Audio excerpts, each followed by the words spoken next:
Imagine if suddenly your city froze. The temperature dropped by 80 degrees Celsius, and over 90% of the world's population died frozen. After weeks of freezing, those who survived in their homes have water and electricity cut off. With nothing to eat and no way to stay warm, everyone starves. Our protagonist is the only one who prepared for the end of the world and has a comfortable life. And for those who can afford his price, he can provide a little food. His price is steep.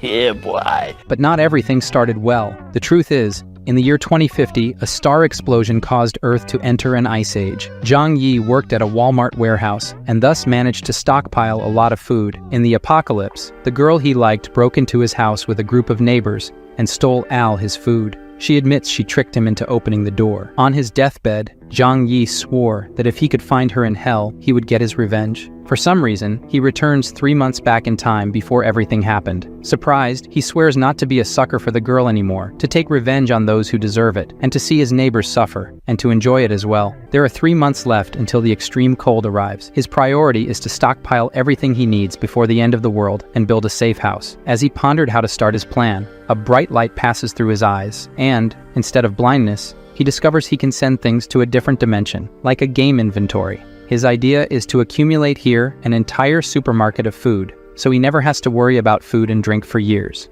Thinking about all the good food he won't be able to eat in 3 months, Zhang Yi goes to a luxury restaurant to stuff himself, spends 50,000 Korean wons, and puts it all on his credit card because in 3 months, all his problems will be over. The girl Fang Yuqing, whom he had been in love with for years and never got anywhere with, and who betrayed him in his past life, along with her friend, sees that he went to a luxury restaurant. Her friend says she's lucky because this loser does everything for her, and he must be rich now. Fang Yuqing, in my last life, pretended to be innocent and virginal, and in the end, stole everything I had, even your arms. Right now, I want to kill that bitch right here, but that would land me in jail. I have to wait until the end of the world to do something. Zhang Yi flashes his bank card and asks, "Do you want to go shopping at the supermarket?" He uses them both to carry everything and show that he now has money, and they accept happily in hopes of making some profit. They ask, "Why so much food?" And the protagonist says, "You never know when an apocalypse might happen, and it's good to be prepared." The two opportunists complain that he's not carrying anything and that they're doing him a big favor. Now Zhang Yi owes them a luxurious dinner like the one he had before. Laughing coldly inside, Zhang Yi looks forward to the time when it's his turn to treat them very well. "I'm looking forward to that too." At the market exit, his Aunt Lin with her grandson says, "You can't eat all of that alone. Give some to your aunt." After saying this, the 5-year-old grandson steals his shopping cart. Zhang Yi takes it back. "Sorry, I'll eat it all by myself." The child starts throwing a tantrum, cursing at Zhang Yi. "I'll punch your teeth out if you keep this up." The kid starts crying immediately. Aunt Lin asks what he's doing, an adult fighting with a child, and says she'll buy the chocolate. She'll transfer the money later. He shows his QR code and says not later, now his old lady, pass it over now or go to the market to buy it. He leaves, leaving Aunt Lin angry. Arriving home, Fang Yuqing winked at him, and the two told him not to forget about them.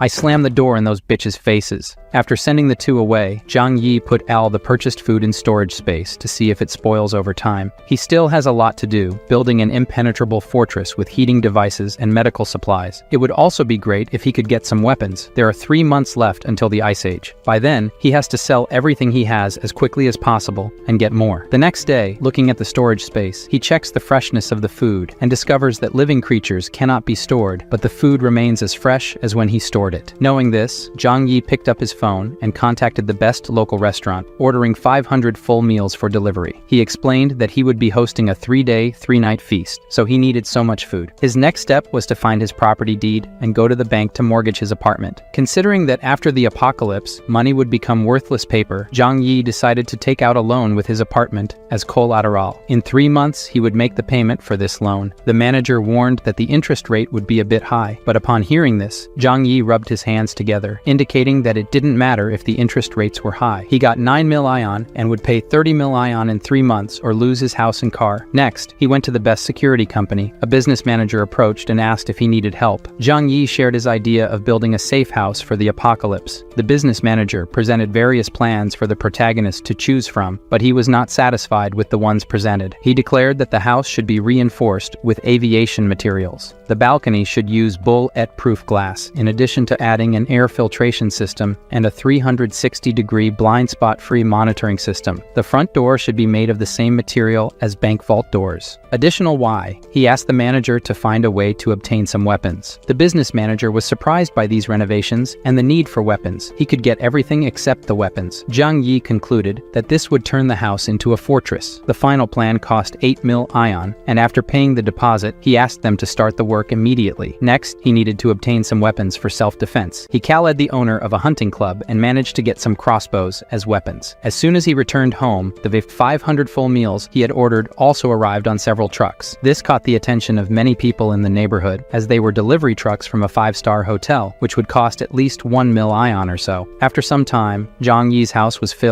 Wasting no time, he put everything into storage space. Basically why, he wouldn't need to worry about food for years of his life. The next day, the security company workers came to start building the safe house. This scene attracted the attention of many neighbors, who mocked Zhang Yi, asking if he had taken the wrong medication. However, he didn't care because he believed that when the end came, they would find out who was the joke. Next, Zhang Yi went to the manager of the company where he works and bought a portion of the medicine supplies, offering double the market price to have priority to buy everything, even what was already sold to other companies. Then, he transported these things home, little by little. His recent stockpiling activities also caught the attention of Fang Yuqing, who asked if something was about to happen, mentioning that she had been thinking a lot about him recently. The protagonist didn't want to respond to Fang Yuqing's fake concern, leaving her angry. Zhang Yi, the suck-up who used to do everything she asked, suddenly started ignoring her. His best friend simply laughed at the situation. She stated that if something big was happening, the country would definitely notify everyone. All she has to do is win over the nouveau riche Zhang Yi, so they can benefit. After weeks, Zhang Yi's safe house was successfully built. The company also installed surveillance systems on every floor of the building. Zhang Yi was very pleased with the service. Now only one last batch of supplies was about to arrive. Several trucks of drinking water arrived successively. One of the delivery drivers was his Uncle Yu, who lives in his neighborhood. He seemed curious as to why his nephew ordered so many gallons of drinking water. In his past life, Uncle Yu was one of the few good people to Zhang Yi, so he whispered to his uncle, "The weather this year is going to be very cold. You should stock up on supplies to prepare as soon as possible." Hearing this, Uncle Yu didn't want to believe, but upon seeing Zhang Yi's serious face, he couldn't help but take it seriously. "Get back to work, you lazy bum." In the following weeks, Zhang Yi spent his days spending his money, stocking up more and more supplies, and training with the bow and arrow every day. With only 3 days left until the extreme cold, the weather was already abnormal. The final moment arrived. Zhang Yi, at his job, where he is the stock supervisor, made tea and invited his colleagues for a drink. After they drank, an hour later, they all passed out. After turning off the surveillance cameras, it's his time to calmly steal the resources from the Walmart warehouse: fuel, food, and equipment. He quickly empties the warehouse. One of the boxes caught his attention: cold resistance equipment that had recently been purchased by the company. They could withstand temperatures of -100 degrees. To complete his perfect plan, Zhang Yi also took a special sleeping tea and joined his colleagues. 2 hours later, he is awakened by his employee saying they are screwed, the warehouse was robbed, they took everything. Upon hearing this, he pretends to be surprised. How did all the warehouse products disappear? The manager calls him asking about the warehouse supplies theft. Knowing that the entire warehouse was emptied at once without leaving any clues, and even the cameras didn't see, the manager immediately accuses the supervisor of planning this crime with more people. Zhang Yi, nervously smiling, says he's not competent enough for that. Everyone is taken to the police station to give statements, but nothing is found out. How could they find out that the warehouse was teleported? After the interrogation, the police officer says not to leave the city under any circumstances, as everyone is a suspect. Maliciously, Zhang Yi says he won't even leave the house. This incident on December 10th made news in the city. No one can believe that tons of supplies disappeared without a trace in less than 3 hours. It was also on this day that heavy snowfall began in the sky. Zhang Yi knew this was the beginning of the cold apocalypse. 3 days later at home, when the shockwave from a supernova explosion brings catastrophe to the entire planet, the temperature starts dropping rapidly overnight. Looking at the heavy snow through the window, Zhang Yi says that this time the story will be different. The people in the apartment owners group were nervous, as it was the first time they had seen so much snow in the city. Observing everything in the building group, Zhang Yi knows that for many people, this was the first and also the last time they saw snow. In his past life, the heavy snowstorm lasted for 3 whole months and the temperature kept dropping, causing many people who had not stocked up on food beforehand to freeze to death.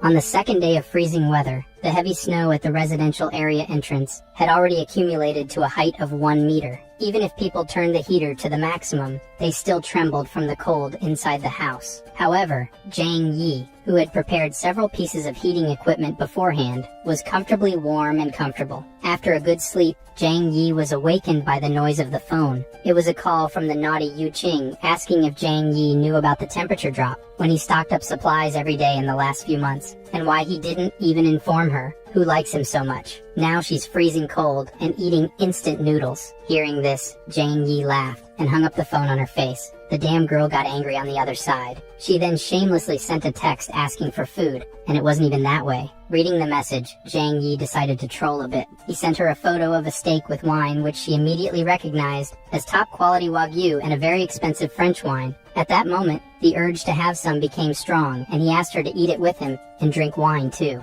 Zhang Yi's response was, if she wanted, she could go to the market and buy it herself. Despite her anger, she calmed down, because she needed to please Zhang Yi to be able to go to his place too. After that, he just ignored her and went back to enjoying his meal. It was then that on the building's surveillance cameras on the iPad screen, he saw the show, Aunt Lin, who is the building manager, saying not to panic and not to fight over food. The extreme weather would last at most 2 or 3 days, and the neighborhood committee would help everyone through this. Aunt Lin warned that excessive hoarding of supplies is prohibited and would be reported to the authorities if discovered. However, one person spoke out against it, questioning how she could be sure that the heavy snowfall wouldn't last long. The surrounding residents also wanted to know, stating that if they didn't stock up on supplies now, Aunt Lin would be responsible if they ran out of food. Aunt Lin then stated that the neighborhood committee would take responsibility for this issue, then pointed to Zhang Yi to divert attention just to tell him not to cause trouble. He didn't care about the threats and went back to his super safe house. A week passed and the snow outside kept falling. Aunt Lin asked the building group for Zhang Yi, who is young, to clear the snow from the building's door. He says it's useless to clear because it would be like trying to dry a river with a bucket. By refusing Aunt Lin's request to clear the snow, Zhang Yi suggested she ask the rich people in the neighborhood for help. She was furious and clearly just trying to pick a fight. Angrily, she said that on behalf of the neighborhood committee, this is an order, and whoever opposes the orders will be blamed by the neighborhood committee for the problems. Questioning why Aunt Lin didn't call the rich people in the neighborhood to do the heavy lifting, he proposed that Aunt Lin ask Chen Zheng how to clear the snow. Chen Zheng is a construction boss. He has employees for that, and Xing Song is a rich guy and can afford to pay if he doesn't want to help like everyone else. The authority of Tia Lin in the group was shattered, and upon reading the messages, Lin, cursing, decided to call both members of the group to clean the snow together, tagging them in the chat. Upon seeing the message, Chen Zheng immediately got angry with Tia Lin and with Zhang Yi for acting as if he owned the place. Xing Song sent an audio message in the group saying he was busy working hard and sent a photo to show how busy he was. Tia Lin was furious with the rich guy's response but didn't question anything. She just accused Zhang Yi of causing this confusion. Zhang Yi didn't bother and ignored the rest. Tia Lin was so furious that she called Zhang Yi personally to complain. He threatened her that if she kept talking nonsense and bothering him, he would kill her. Trembling with fear, she hung up and didn't say anything else in the group. While he was eating, a loud noise came from the front door, and Chen Jing outside shouted, "You were acting all high and mighty in the chat, putting others against me in the group. I'm going to kill you now, punk." Zhang Yi grabbed his bow and went to the door, while Chen Zheng was kicking. Magically aiming through the door opening, he asked about who would kill whom first. Zhang Yi hit Chen Zheng's shin with an arrow. Through the peephole, he saw the arrogant guy on the floor, groaning in pain non-stop. No one would imagine that a silly and naive boy, an honest person, would have the courage to react like this. Chen Zheng didn't know that this was just the beginning of Zhang Yi's revenge. With the cold temperature, Chen Zheng could die if not treated in time. He would slowly die from infection, and weak would die from the cold. Struggling to reach the elevator, he didn't imagine that this kid he had seen 3 times in his life would do this to him. The truth is that Zhang Yi wanted to kill him at once. Realizing this, he got scared, grabbed the phone, and called an emergency, but because of the snow, any assistance was impossible. So he treated himself, taking advantage of the cold and numb leg. He removed the arrow himself, then picked up the phone again to threaten in the owner's group, telling Zhang Yi to watch his words. "Chen Jing will kill you." Fearlessly, Zhang Yi responded confidently, "Come here again, and I'll kill you." This conversation left the curious ones in the chat group horrified. After all, no one in the region would have the courage to go against Chunjung. This was the first time someone directly confronted the guy. Furious, he grabbed the phone and called all his employees. In no time, a herd of people, each holding their own weapon, arrived at his house. Baldy led them all to Zhang Yi's door. "Zhang Yi, you offended our big bro. Today is the day of your death." Attacking the door that was supposed to be made of wood, his sword broke, and he flew, spinning away. Scared, Baldy said that this door is made of pure metal. How many enemies does this kid have? His house is more protected than a bank. Watching the security cameras, Zhang Yi said they seemed weak and must be hungry. The group of people,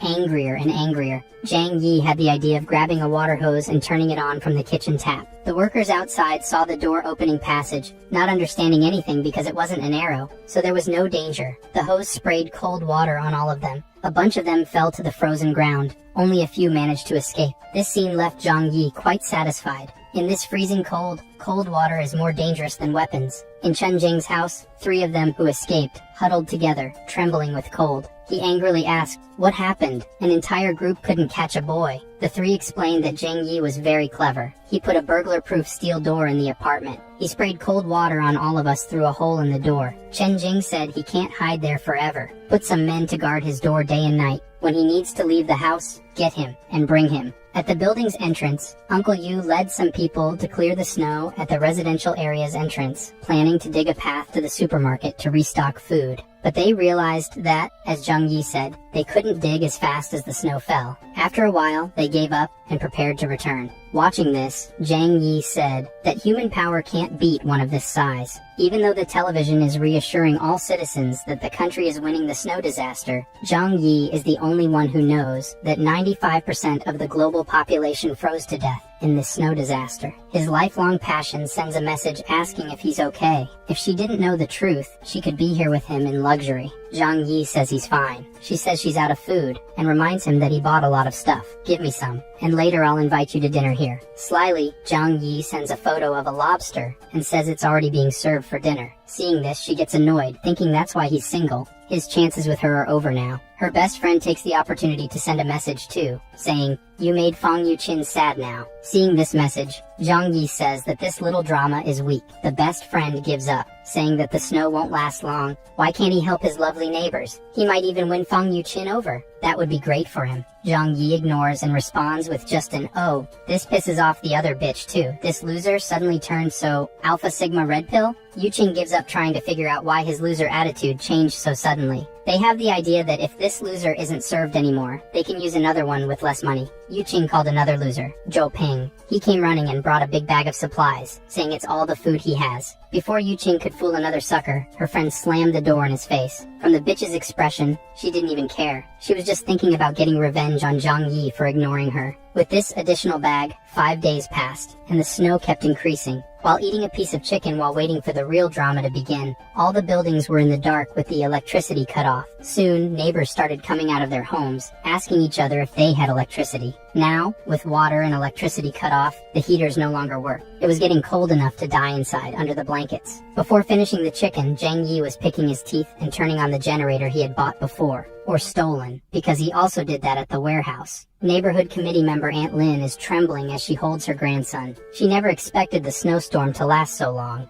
A message arrives in the group that only she has. Someone saying that this is a global snowstorm that occurs once every 100,000 years. We could be on the brink of a mass extinction event. Several important cities in the country have already been affected. Everyone must stock up on more supplies. Reading this, Aunt Lin was shocked. She never imagined the snow disaster would be so severe. Then she thought of a plan. She needs to make all residents give up their food before they receive this news. Aunt Lin posts a message in the owners group saying not to worry. This disaster is temporary. Workers are currently repairing the water and power interruptions. The authorities have issued an order. Because of these extraordinary circumstances, the neighborhood committee will manage all property owners. Those who do not cooperate will be arrested and interrogated by the police. Seeing this message, everyone becomes dissatisfied, especially Chen Zhang. But even if he is influential, if it's a police order, he has to obey.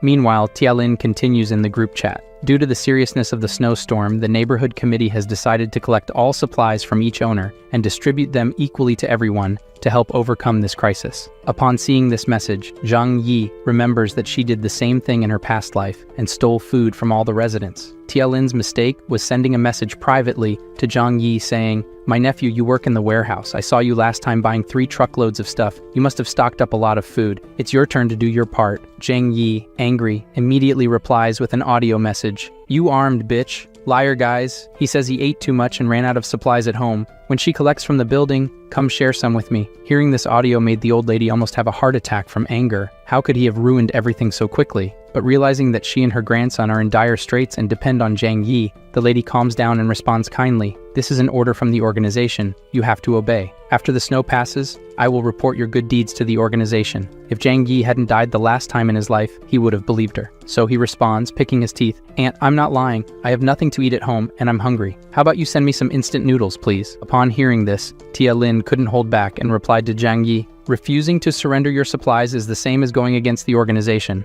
I will definitely report you all." Zhang Yi dismissed her and said she was nothing. This made Tia Lin so nervous that she slammed her phone against the wall, furious with Zhang Yi just like her. After not getting any advantage, Tia Lin focused on the other owners. If she could deceive some of them, it would be enough. 2 days later, with Tia Lin lying, several owners sent their supplies to the old lady's house. Seeing this situation, Zhang Yi thought that everyone was stupid, believing in someone in this post-apocalyptic world. After so long, the whole world must be in chaos. Not enough food. People could only wait to starve to death or hunt for food. Many owners began tagging Tia Lin in the chat, asking about the supplies that were supposed to be distributed equally. "Many of us have no food at home. I want food, or I'll eat you, Tia Lin." The crooked trustee responded to the demands, mocking, "You idiots. These supplies were obtained through my hard work. Why should I give them away?" At that moment, her phone rang and, seeing that it was Chen Zheng, she began to sweat cold. "What do you want with an old lady?" Chen Zheng said coldly. "Tia Lin, you really tricked and took everyone's supplies to your house." She pretended to be innocent, saying it was the arrangement of the community committee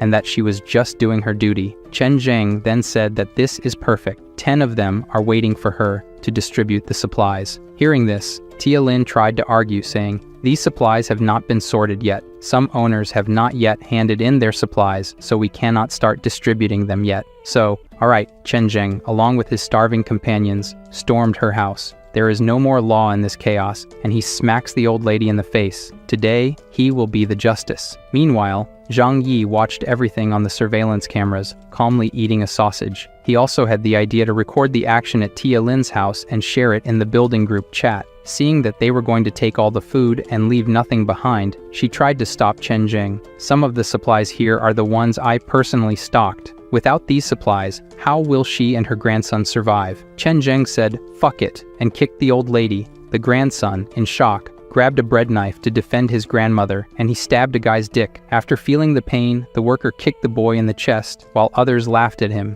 Chen Zheng didn't show concern for this, and even said that this is what she deserves for deceiving us. "We are just delivering justice." Through the residents group, watching everything, they also applauded and enjoyed it. "You old liar, that's how you deal with scammers." They thanked Chen Zheng. Seeing these messages, Zhang Yi said that these idiots don't understand the real problem. Today, Chen Zheng invaded old lady Lin's house. Tomorrow, he may invade yours. But since all of this doesn't represent a risk for Zhang Yi, he says he doesn't care. His steel door will never fall to these guys. After a while, Tia Lin was asking for help in the residents group. "Does anyone have hemostatic drugs, wound medicine, and antibiotics? My grandson was shot by Chen Zheng. Dr. Xiaohu urgently needs these medicines for the grandson's surgery." Upon hearing this, Zhang Yi's eyes widened. Dr. Xiaohu was a kind doctor in his past life. Here we see why his eyes are turned in different directions. Tia Lin made an appeal for medicine, promising gratitude to anyone willing to provide it, but all she received was a lull from the residents.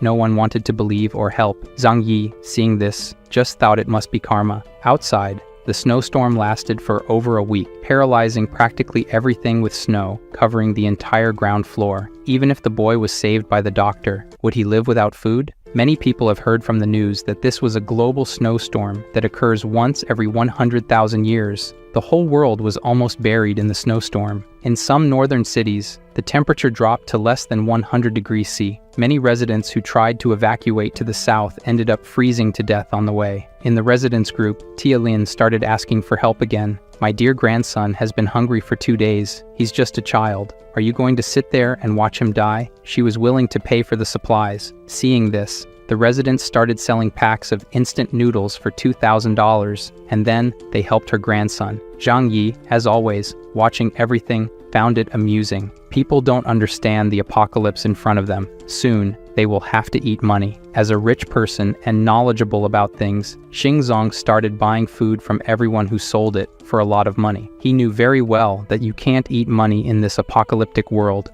A single mother made an appeal for help in the group as well. Her daughter was about to starve to death, and she hoped everyone could help her. Zhang Yi says that this woman in his past life, with her daughter, survived for a long time, so it's all good. It had been 10 days since the freezing. Zhang Yi, as always, was at home, enjoying the comfort. At this moment, the phone rang. Seeing who it was, he chuckled. He opened the video call and said they seemed thinner. So are they eating well? The sight of the chicken made both of them drool instantly, and they asked why he still has so much food at home. And with this cold, why is he sweating? Mockingly, he says he has a fireplace at home. It's very warm, and he jokes that he's even thinking of going for a run outside to get some fresh air. Yu Qing, drooling over Zhang Yi, saying he's amazing, asked to take a bath inside with him. Without thinking twice, he rejected the invitation and even made a joke. The girl instantly became angry at Zhang Yi's words. It's okay if you don't want to help, but mocking them is not cool. So, is that how it is? You still think I'm a loser? Zhang Yi asked. If you want food, go find your rich boy. And he hung up the call. On the other end, Yu Qing got so pissed off that she threw her phone on the ground.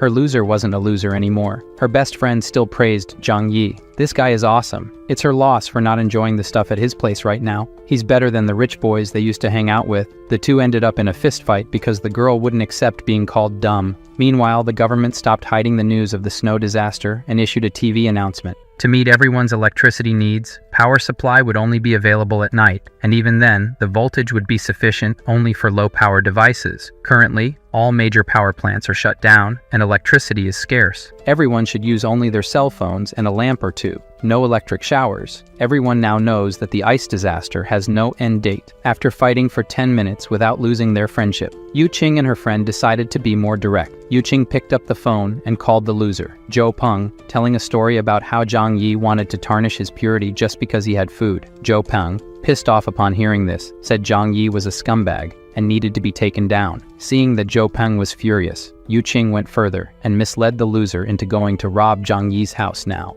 In no time, the three of them were at his door, each with a kitchen knife hidden, knocking. Watching everything through the cameras, Zhang Yi saw the ultimate loser and knew none of them had any idea about the cameras. They knocked and asked to exchange the medicine they had for food. Angry at their attempt to trick him, Zhang Yi decided to be aggressive. Grabbing the hose to spray water on them and end the problems, he changed his mind when he saw the accumulated trash can. His idea was obvious, but magically, I don't know how, he with the hose sprayed sewage on the three, leaving everything full of garbage and saying that's the food they deserve, they can eat. Zhou Peng, furious, struck the door but didn't scratch it. His hand was hurt. Laughing it off, Zhang Yi said through the speaker that the door is made of steel and they can't open it. After a while, Zhang Yi gave up on them and went to sleep. However, he suddenly woke up to the sound of a gunshot. Even though he knew that sooner or later the law of the jungle would be put into practice, the sudden shot still startled him. Checking the surveillance camera images on the tablet, he realized that Chen Zheng and his employees were going from house to house, stealing supplies. Many met the same fate he had in his past life during the apocalypse. He even sent photos of what he could do to the building groups, and claimed that he now controlled all the buildings. Watching the situation through the surveillance cameras, a new group was formed,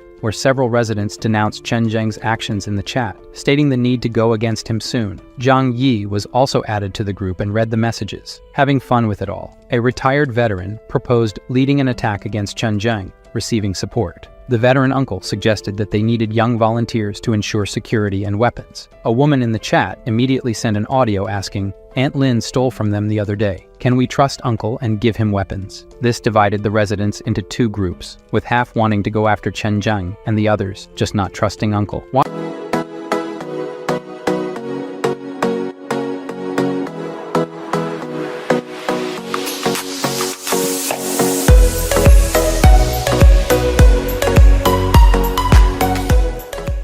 Watching the discussion in the group chat, eating something sometimes, and watching through the cameras as Chen Zheng stole more and more houses, Zhang Yi decided he should do something to take this guy down because anyone who goes against him will just end up taking a bullet to the head. That's not fair to everyone. The next morning, a resident who opposed helping the veteran go after Chen Zheng called for help in the residents group. Her door was being forced open, and she would be next. It didn't take long before she was dragged out, and what had to happen happened. Yu Qing and her friends, nervous, realized they needed a plan to be the next ones to be broken into. The girl's idea was to spread the news that Zhang Yi had a stockpile of supplies and gather everyone to join forces to take over his house. They added him to the new group so he would know, but Zhang Yi didn't care and said it's okay. They argued that he should join forces with the four to protect themselves from Chen Zheng. Zhang Yi's response was simply to leave the group. This change in Zhang Yi's attitude left Yu Qing and the others astounded. How could this loser from just 3 months ago now be so firm? They began discussing how to break into Zhang Yi's house and steal his fortress. The smart glasses guy says to open the door. His friend here knows how to pick locks. They decided to try to break the lock and placed umbrellas so they wouldn't get showered with water or garbage again.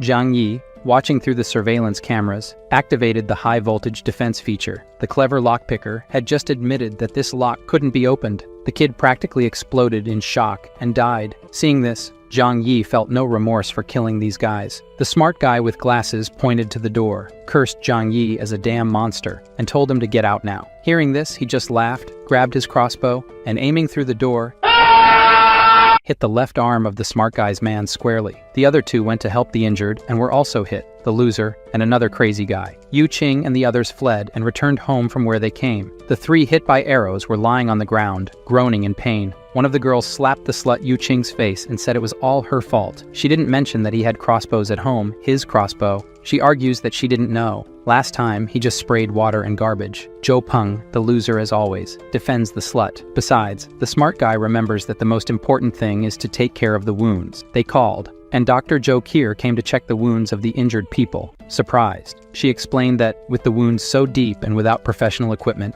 they have less than 20%. Furthermore, the iron arrow was rusty, and without antibiotics, it's certain death. The girl, who is a relative of one of the dumb kids, cries at the news and says that Zhang Yi is very cruel and did it on purpose. Until now, Dr. Kuti doesn't know who this is. Zhou Kier leaves the warning. Get medicine soon. If they remove the arrows now, it's over for them. The smart guy with glasses, at this point, must have gone crazy and said Zhang Yi must get the medicine for them. Yu Qing, thinking for once in her life, remembers that Zhang Yi suddenly changed a lot and started stocking up a lot of stuff at home. She tells the others that Zhang Yi does have medicine because she saw him stocking it before. Furthermore, no one here harmed him. They just wanted to rob his house. But since they failed, and only they got hurt, it's his fault. From the corner, there Zhou Kier, listening to everything, just thinks she doesn't know this guy, but they deserve to die anyway. The other girl blames Yu Qing for everything, and forces the slut to figure out how to convince Zhang Yi to give medicine to everyone. This time, even the loser agreed. Without the medicine, he would die too. The plan now was to try to call him, which he answered easily. She is crying on the phone and says the boys are dying, and if he can help, Zhang Yi just asks why he should. Everyone has to die sooner or later. The crazy guy's sister takes the phone to say it's his duty to help because he injured the guys and they were rusty. Zhang Yi then says that he used arrows like that just for them to die anyway. To add insult to injury, he even says he won't help, but Yu Qing can come live with him. At that moment, the girl takes the phone back and says yes, he's yours from now on. Do whatever you want with her, says Zhang Yi. Her blood-sucking friend says to take her too. Zhang Yi says, just come, you can come now. He starts running right away to go. Her friend tries to pull her, and she just gets a push. Get away from me, you bitch, the cousin of one of the boys says, then gives her another slap in the face and calls her a schemer. As always, the slut looks at Zhou Peng, too much of a loser, and asks for his help. He has to make them let her go and be happy with Zhang Yi. She also says that Zhou Peng is a good man, but he's poor and weak. Zhang Yi's brother is the one who can make her happy now. The kid even falls in pain now. She bolted, trying to go to Zhang Yi's house, but the others stopped her. The reason is that everything is her fault, so Yu Qing doesn't have the right to thrive alone. Dr. Zhou Kier reminds them again that without medicine, it's certain death and leaves. One of the injured kids, the smarty there, says they should go ahead with the plan to spread the word that Zhang Yi has plenty of food.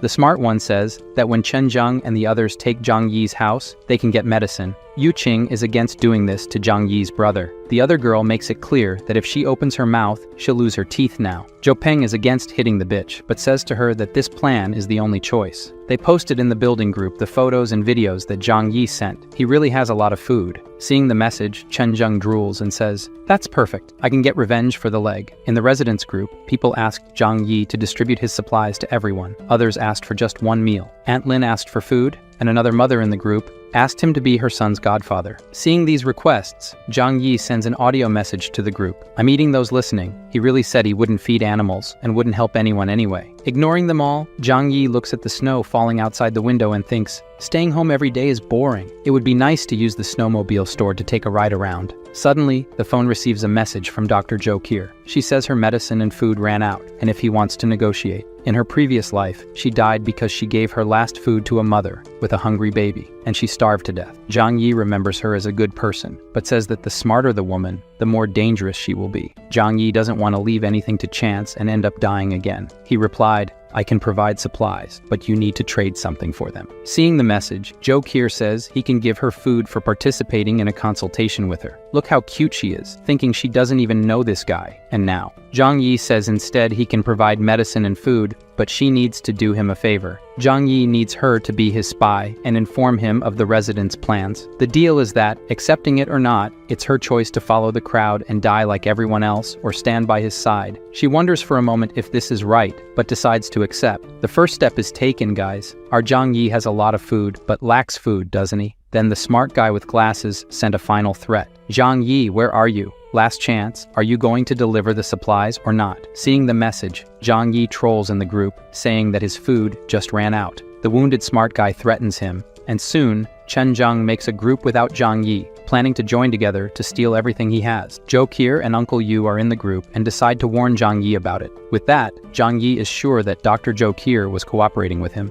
Zhang Yi tells her that he has plans to defend himself, just don't be with the herd. It was 2:30 in the morning when a group of armed people marched home, shouting that they had to kill the selfish one. They hammered the door with all their might. Seeing this through the security cameras, Zhang Yi turned on the high-voltage device. Those who were close were electrocuted and died. What a pity. The others were scared and wanted to flee. However, as soon as they turned around, they were blocked by Chen Zheng and his gang. He ordered them to continue breaking the door, or they would die. To motivate the residents, the smart one with glasses said that now they have to kill Zhang Yi to avenge the neighbors he just killed. Besides, inside there's a fireplace and plenty of food. Encouraged, the residents grabbed a wooden log and continued trying to break down the door. Zhang Yi, after some time drinking wine, decides to help them. He took out his sound system, played action music, and said that this was to motivate them. Listening to the music and with more anger, 20 minutes later, the door was only scratched, and the guys were fainting from hunger and exhaustion. The residents, who didn't even know the door was made of steel, were puzzled. One of them goes there to inspect with a magnifying glass and says it's the same material as bank vaults. A door like this, not even a tank could knock down. Zhang Yi, on the other side of the door with his crossbow ready, only aimed well at the throat. The guy was agonizing there, and the other neighbors ran, shouting that he had weapons. Somehow, Zhang Yi hit the people who weren't even facing his door. The technology mysteries that, behind the door, Zhang Yi felt no guilt for it, just self-defense. The smarty with glasses who survived after calming down says he has a plan. The door is steel and thick, but the wall is still made of cement bricks. The neighbors seemed to understand and started hammering the wall next to the door. Cracks began to appear in the wall, and then a metallic sound with an impact occurred. The guy with glasses lost fear of the arrows on the side of the door and went to check. The walls are also lined with steel. Everyone was shocked. Why on earth would someone put steel in the walls? Someone who knew this situation was going to happen. They tried to break several other places in the walls, and every corner had metal. They went to the apartment above and below his, and as expected, there was metal everywhere. This miserable man has an impenetrable fortress. Without tools, it was impossible to drill through the walls. The neighbors realized that Zhang Yi must have known about the apocalypse to have built such a complex fortress. Everyone was in despair, saying that Zhang Yi was selfish and only thought of himself. Two residents looked at each other hungrily, and for a second thought about eating each other. But it passed. One of the neighbors says he remembers that his apartment's balcony is made of glass. This idea made everyone excited again. Using wooden planks from the neighboring apartment to his, Zhang Yi sat calmly while everyone together gathered on the balcony. Unfortunately for them, the glass was bulletproof, and they couldn't even scratch it. To help them warm up because it's very cold outside, Zhang Yi took a Molotov cocktail and threw it into a hole in the wall, which soon fell from the ceiling on their heads. In the element's view, it was 1 second of terror, and then many of pain, catching fire completely. In agony, he jumped from the balcony. The fire spread, and everyone else was also protected against the cold, while Zhang Yi watched everything. The others tried to go back to the apartment next door. However, the others didn't let them, for fear of burning themselves too. They fell off the planks, and any of those who didn't fall took the opportunity to warm up a little.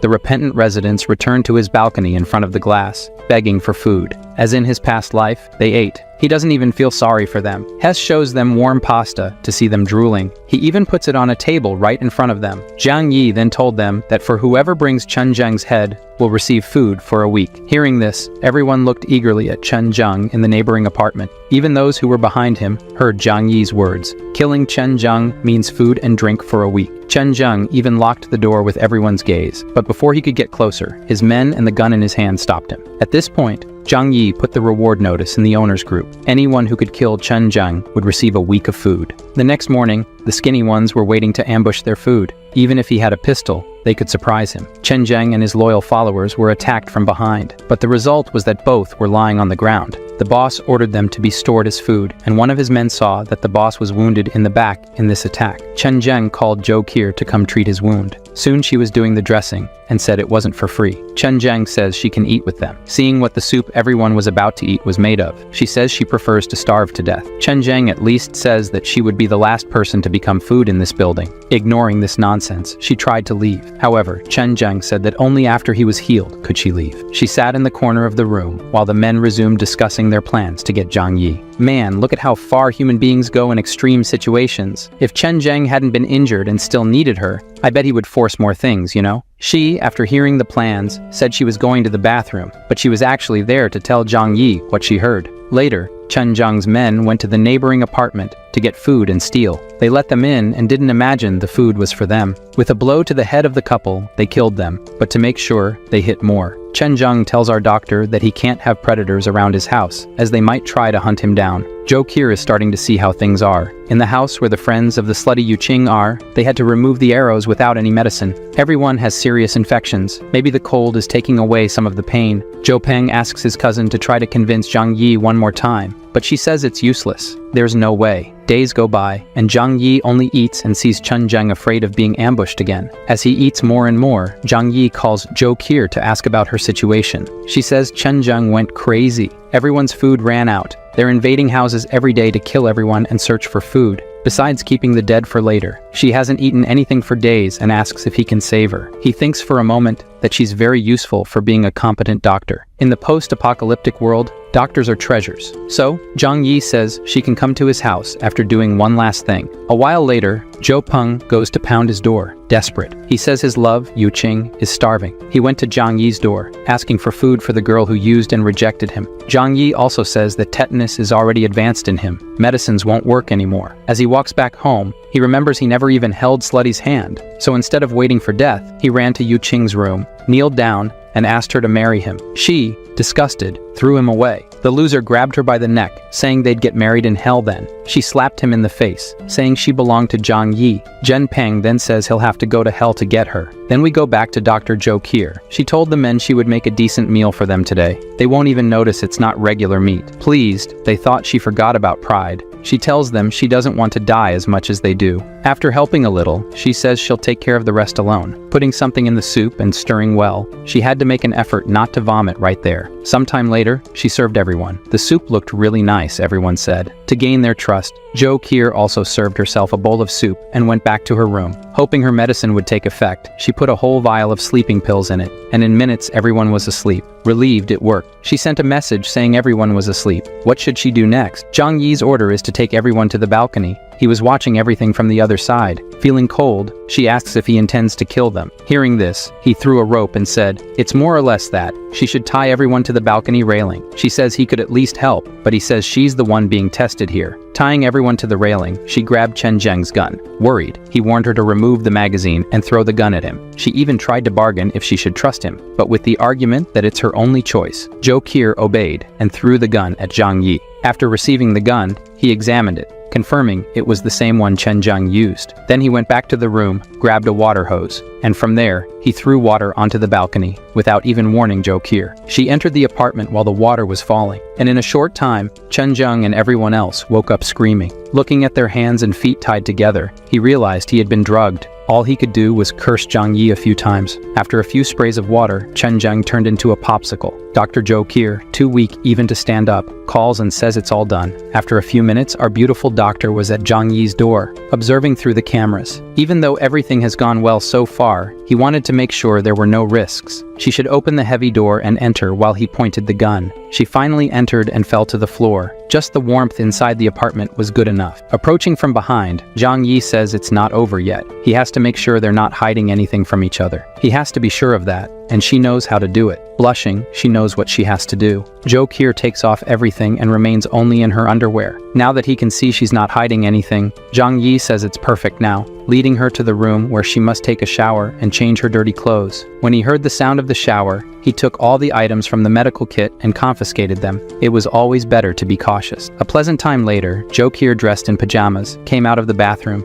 a sight that moved Zhang Yi. He asked her to sit down and dry her hair. He says he let her go because she's valuable to him. If she doesn't obey the rules, he won't show any mercy. Her room will be that one. From now on, you'll live there. Without my permission, you're not allowed to wander. She was aware of the consequences. Zhang Yi says that in this chaotic world, the best thing she did was join him. To reinforce the trust between them, Zhang Yi decides to reveal his secret and ensure Zhou Qiu's loyalty. In this house, she can see that there is no food. The reason he is so prepared for everything is that he has a power nobody knows about. He took bread from the dimensional storeroom in front of her. If she betrays or kills him, she will no longer have food and will starve to death. Seeing this, he understood how Zhang Yi was living so comfortably. She ate and even cried with emotion, almost choking with such haste. Now that she is clean, without hunger or thirst, Zhou Qiu will be responsible for all household chores. Before she could accept, the scoundrel interrupted, asking what else she could offer. Being an intelligent person, she knew what he wanted. Zhang Yi's eyes even widened with the sight. Besides companionship and help with the tasks, now they would be a couple. Like any couple, they would have their moment of exercise together, and our beautiful doctor, Zhou Qiu, would have plenty of food. The next day, looking at Zhou Qiu still sleeping, Zhang Yi says she must have been very tired from last night. Having a woman around when they can't leave the house anymore is very pleasant. She dressed, and they went to have breakfast, a life with more luxury than before the apocalypse. Zhang Yi threw one of the special cold coats to her. Going outside, Zhang Yi said she still has work to do. He handed her the baseball bat, even though she helped freeze the guys outside. Now Zhou Qiu must go there and destroy the frozen bodies, without explaining why she went there without hesitation and started to bash the popsicles. Meanwhile, Zhang Yi filmed all the hard work of the doctor. Not caring about being filmed, she continued to hammer. The purpose of the recording was to send it to the residence group and show everyone that Chen Zheng, the guy who was terrorizing everyone, is now in pieces. The people in their homes didn't even think to criticize or ask why the doctor was there. They just praised and celebrated. Pleased with how things turned out, Zhang Yi received a call from Yu Qing. Zhang Yi says he didn't know she was still alive. The girl with a crazy look says she heard about Chen Zheng's death and is now ready to be his woman,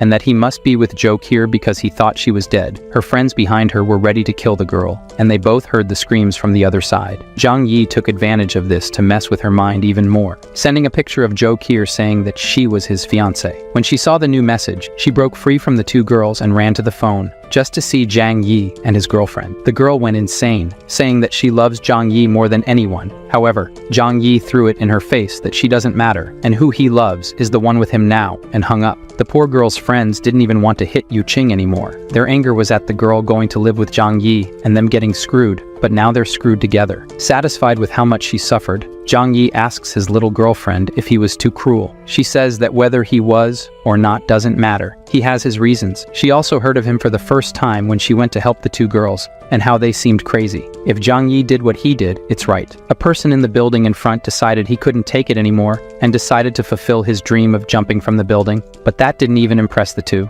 Shortly after Zhang Yi's phone rang, on the line was his uncle Yu, happy. Zhang Yi says it's great to know he's okay. He survived everything thanks to the supplies he saved from Zhang Yi's warning. Furthermore, now he is with Shi Limei, the single mother from before. Her son is sick, and they need medicine. Of all the people, Uncle Yu was the only person Zhang Yi would help, so he told him to come get the medicine later. After telling Zhou Qi about his uncle, and having his juice, someone was knocking on the door. Checking the security cameras, he saw it was his uncle and Zi Limei. That's all they had. He didn't even open the door. He threw the medicine through the opening in the door onto the floor. His uncle thanked him for the help, but the woman wanted more than that. She knows he has a fireplace and asked to come in. Her baby needs to warm up. At this point, Zhang Yi says it's screwed. He didn't want to hurt Uncle Yu, but above all, safety comes first. He lied that the coal ran out, and now he and his girlfriend have 7 or 8 coats to keep warm. Uncle didn't want to bother Zhang Yi anymore, but the woman insisted more and more on coming in because they couldn't if Zhou Qi, the doctor, was with him. Zhang Yi's argument was that she's engaged to him, and that's why she's here. She blushed all over, hearing that. Finally, Uncle Yu got tired of hearing it and said that's enough. Just the medicine was great, they still have food.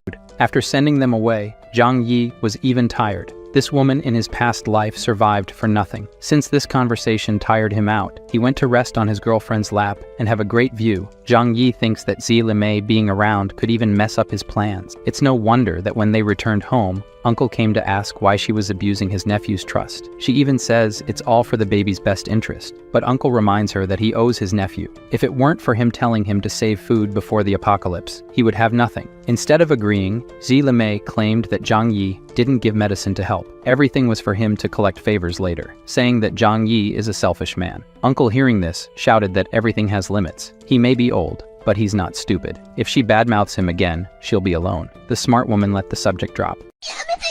The following morning, people from another building dug a tunnel under the snow to Zhang Yi's building. Everyone they encountered was seen as enemies, and the first unlucky one received a single shot and flipped over. They were aware of the sturdy door and brought dynamite to open it. One of them lit it, ran, and the damage from the explosion was done. The absurd noise of this explosion woke Zhang Yi up, and he quickly went to check what was happening. Through the cameras, he saw construction workers who lived nearby. They came to check, certain that the explosion would destroy the door, but nothing happened. Angry at this attempt to take what he had, Zhang Yi retaliated maliciously. A grenade simply solved their cold problem. After warming them all up, Zhang Yi used his Glock and put several to sleep. His bullets were running out because his ballistic supplies were few, and this confirmed to him that people from other buildings must know about his stockpile and are coming after it too. These explosions and shots left our lovely doctor frightened. After all, there's only one place in the world where it's normal to hear these noises every day. Embarrassed, she disguised it and went to do her job. Now it was clear to Zhang Yi that he should take action. In the residents group, everyone was asking about the noise from before. Zhang Yi, smart as always, said it was residents from another building who tried to blow up his house and were soon going to rob the others, but he kicked them out of the building and some from this life. Everyone thanked Zhang Yi for this. He called his uncle to get more information. This group that came now is from building 26 and is led by someone named Huang Tianfang. The uncle's information is that he did the same thing Chen Zheng did in this building, overturned the residents, took control of the place, and also stole food. Zhang Yi made it clear to his uncle that he overturned many, so they will come back for revenge and try something, so they must unite the neighboring residents and defend themselves. Then, speaking only with Zhou Qi, Zhang Yi said that the neighbors, if given the chance, will stab him in the back. She must take on the mission of gathering information about the other buildings groups together with Uncle Yu. Only 2 days passed, and now she was dressed as a maid and reporting everything her intelligence service found out. Stop looking in the wrong place and pay attention. Zhou Qi explains that the strongest groups dominating the neighborhood are the group from building 26 that came here 2 days ago, and another group from building 21. Still, a group from 2 other buildings must have strength, but they haven't done anything yet. With just this, Zhang Yi deduced that the residents of the other buildings have already turned on each other instead of uniting and are no longer a threat. Grateful for the good work, he tells her to continue collecting information, and for some reason, she blushes, perhaps thinking something else would happen. The same group from building 26 returned to the building, and this time they started overturning people from the other apartments in the building and left the message that until Zhang Yi leaves, all the building's residents will die. Soon, this news spread and disrupted our couple's exercise. The building's residents were demanding that Zhang Yi take action. Seeing this, that anger returned. He sent texts and audio messages saying that everyone's life means nothing to him, and they must defend themselves alone. Shortly after, Zhang Yi called his uncle, saying that now it's his turn to shine. In the building group, he said that the gang from building 26 is only 20 people. If they join forces, they can fight against them. Speaking, everyone agreed that they had to do it. He also said in the chat that he hasn't been eating well for days. The only one who is young, strong, and well-fed is is Zhang Yi. He is the only one with the strength to lead everyone. With this, Zhang Yi sent a message in the chat that he can help everyone face the rival building as long as everyone follows his orders. Everyone said they accept following orders that don't endanger their lives. Calm in his home, eating better than us. Zhang Yi says they'll have to take the risks. Yes. Otherwise, they should just wait for the group from Building 26 to come and kill everyone. With Uncle Yu on one side encouraging them to agree to follow Zhang Yi, they accepted to obey. To motivate the hungry, he mentioned that there are vehicles that can travel outside in the snow. If they confront the group from Building 26, he can fetch food for them. All the neighbors agreed to obey everything, even the most dangerous things, hoping not to be killed by the neighbors, and mainly to gain food. Now everyone agrees to put Zhang Yi as the leader of the building. Now that everyone sees him as a savior, Zhang Yi will make his first exploration outside. With his special cold vests and clothes, he won't have any problems. When Jo Kier was about to say she would go with him, Zhang Yi said no. She should never leave the apartment, and he trusts her 100% to stay here without him. But as soon as he leaves, the scoundrel snaps his fingers and makes all the supplies in the apartment disappear. He descends to the 4th floor of the building, and through a window there, he manages to jump outside. So, the snow is already 4 stories high. Anyone who tries to walk here, ignoring the cold, would sink into the snow somewhere and perish. Fortunately, he had stored a snowmobile in his dimensional space. Someone in one of the buildings saw the scene. I don't know if they saw him pulling a snowmobile out of nowhere or just saw him riding it. Sometime later, he reached where he wanted to go, the Tianhui City Police Station. Breaking the glass, he entered without difficulty. His goal is to get more weapons and ammunition. Deeper into the police station, he found the officers on duty, without warm clothes or heaters. The first night of freezing was the last for them. Zhang Yi shows his respect for the officers and says they were once the heroes who protected the city. As he covers the bodies, he finds the keys to the place. With them, he can open everything here, even the weapons room. Upon entering the place, it's heaven for many people. There are all kinds of weapons and ammunition to choose from. He just put everything into his dimensional loot space. Zhang Yi says that now he needs to get food for his cannon fodder. He returns to his snowmobile and walks to where the shopping mall should be. Digging into the ground, he found the ceiling of the place. Breaking the glass and walking through the place, he stole everything that could be useful. In the supermarket, all the fruits were frozen solid by the cold, as were the meats, but this would serve those who don't even have land to eat. He threw into the bags what could be salvaged and returned to his snowmobile. Upon returning to his building, the leader of Building 26, watching him manage to go out and get food, was green with envy and eager to steal that snowmobile. Furthermore, all the residents of the building who heard the noise of the snowmobile also saw it. Uncle Yu saw that his nephew managed to return with more food. He was delighted. Zhang Yi made it clear to everyone that it was extremely difficult to go outside in such cold weather and find food buried in the snow. Uncle Yu shouted, calling Zhang Yi a hero. With this spoiled food and the gun in hand, he ordered that everyone who chooses to take food must be ready to obey his orders. The residents of Building 26, as expected, came after, saying to hand over the food or their lives. His first order was that right now, they will steal their food, go there and eliminate them. Everyone who makes a kill will receive food for 5 days. Just hearing that they could get 5 days worth of food, everyone went crazy and attacked the gang member from Building 26. They couldn't understand how the weak and fearful people suddenly went so crazy. They were overwhelmed. Zhang Yi and his fiancée watched everyone defeat the enemies and celebrate their victory. Some who survived fled back to Building 26. And the wounded on our side, Jo Kier knew she could save them, but she knew she would need to spend medicines and food just out of kindness. She also gave up because she knew Zhang Yi wouldn't allow it. I ask here now, do you think Zhang Yi is a villain or just an anti-hero, or, I don't know, just does what it takes to survive? Because from now on, he starts to use all people in a very cunning way. He gathers everyone and congratulates them. Those who were MVP and had the most kills received their bonuses. This was premeditated to encourage everyone to strive for him. One by one, they obeyed the guy with a gun in hand and owner of the food. No one had happiness on their faces. But when it was the turn of someone Zhang Yi saw slacking off, he scorned and kicked a candy to him. He complained that this wasn't fair because he would only receive that. Zhang Yi questioned if he had the courage to complain still. The guy did nothing and just stayed behind, shouting and attacking. Those who received less food and were sad are now happy to know that there are worse off people. Trying to argue, Shu Hao said there were many people fighting and he couldn't find a way to join the fight. Zhang Yi made it clear he didn't care. Only results matter. Angrily, Shu Hao insisted that Zhang Yi was treating him specially. So Zhang Yi gave the order and 2 neighbors held the discontented guy. He just shouted, asking what happens to those who disobey the boss's orders. After making it clears what happens to those who complain, the guy taken as an example had the candy in his hand. Zhang Yi stepped on it, grabbed the candy and the poor guy's hair, and made it clear that work equals food. No work equals no food. He ordered Jo Kier to store the rest of the supplies, since everyone had taken their shares. In the middle of the crowd, he heard a familiar voice. Fang Yu-ching and her bloodsucker friend were dragging themselves underneath. They said they hadn't gotten their food yet, and if big brother Zhang Yi hadn't forgotten about them. Zhang Yi, humble as always, said he hadn't forgotten about them. Zhou Qier stored the food, because there wasn't enough for the two of them. Fang Yu-ching, crying, asked why he didn't like her anymore after all these years. With a slap, he told her to get away. He never liked her, and is now engaged to the wonderful Zhou Qier. One of the women said that she was a gold-digging slut. Zhang Yi agreed, saying she always deceived rich boys to take their money. The guy who had just been humiliated said she had used him many times before. Then the other men said that if they had known she was selling herself before the apocalypse, they would have taken advantage too. After being humiliated so much, she fled. For some reason, two men grabbed the bloodsucker friend and dragged her somewhere else. By their expression and covering her mouth, I imagine they went to feed her. For her, Xu Hao, for telling about Fang Yu-ching, received something better to eat, and now swore he would do better for the master. After the show, Zhang Yi began to organize the building's fortification. In the building, there are 47 people in total. Now, excluding Zhang Yi, Zhou Qier, Uncle Yu, and his wife, Shi Li Mei, the people form 6 groups of 7 people each, and take turns guarding the building's stairs, 24 hours a day. When enemies arrive, they should shout, make noise, and alert everyone. Uncle Yu, being a former army veteran, will organize all the groups. Back in the comfort of home, Zhang Yi was studying something, and Zhou Qier asked, if it starts to snow now, what will happen? As he took his weapons out of the dimensional loot storage, he said, they're in winter. They'll be stuck for at least a month until the snow melts. Besides, in the apocalypse, the biggest danger isn't the weather, but people. Now, with this weapon, he has a chance to fight enemies without leaving home. He noticed through the scope of the weapon that some people were heading to the garage of his building. They're definitely going after the snowmobile that Zhang Yi pretends to leave there, but actually puts in the loot storage. Uncle Yu called Zhang Yi saying the defense team was properly organized and asking not to take seriously what Xi Limei said last time they went to get medicine. She's a chatterbox after all. Zhang Yi said he didn't care, but asked if Uncle wanted to raise someone else's child. In difficult times, strong men are very valuable, and he could get any woman he wanted. But realizing Uncle's discomfort,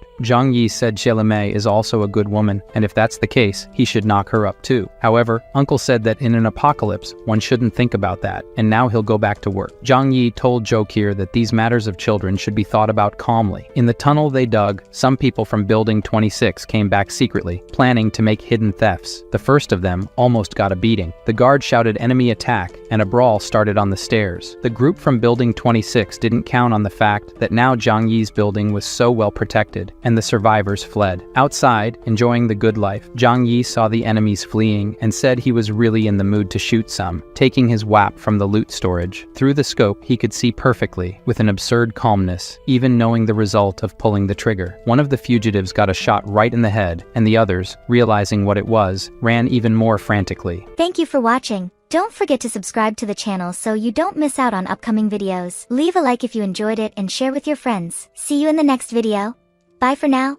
Zhang Yi thought to himself, this feeling is great, and decided to enjoy it more. All the shots were precise, aiming at the head and the clock. With 7 capsules on the ground, there were 7 bodies in the snow. With this, he was sure he had sent a message to all the neighbors of the buildings. Zhang Yi, leader of Building 25, has a rifle, and there's no way to confront him. Now they must follow his orders. The next day, Zhou Qier brought food, saying she was practicing her cooking. Additionally, she asked about the noise on the balcony last night. Without hiding anything, Zhang Yi said he shot and killed 7 people. The woman's reaction was simply to say that Zhang Yi is amazing. Zhang Yi even asked if she wasn't curious why he used an AWP to do it. Zhou Qier said it's none of her business, and it doesn't matter what he did. She's with him, and it's better than dying outside. In other words, she doesn't care what he does to others outside. Zhang Yi even praised her, saying she's smart and doesn't have unnecessary curiosities, and he likes that. Meanwhile, on the other side, residents of Building 26 looked at the bodies in the snow. One of them is related to the boss, worried because they didn't get any food and now lack men to carry out their plans. Tianfang got irritated and ordered to bring the bodies of David, his relative, and the others to have more food. Meanwhile, Zhang Yi decided to go out for another round. Everyone respects him now, and of course, they're very scared.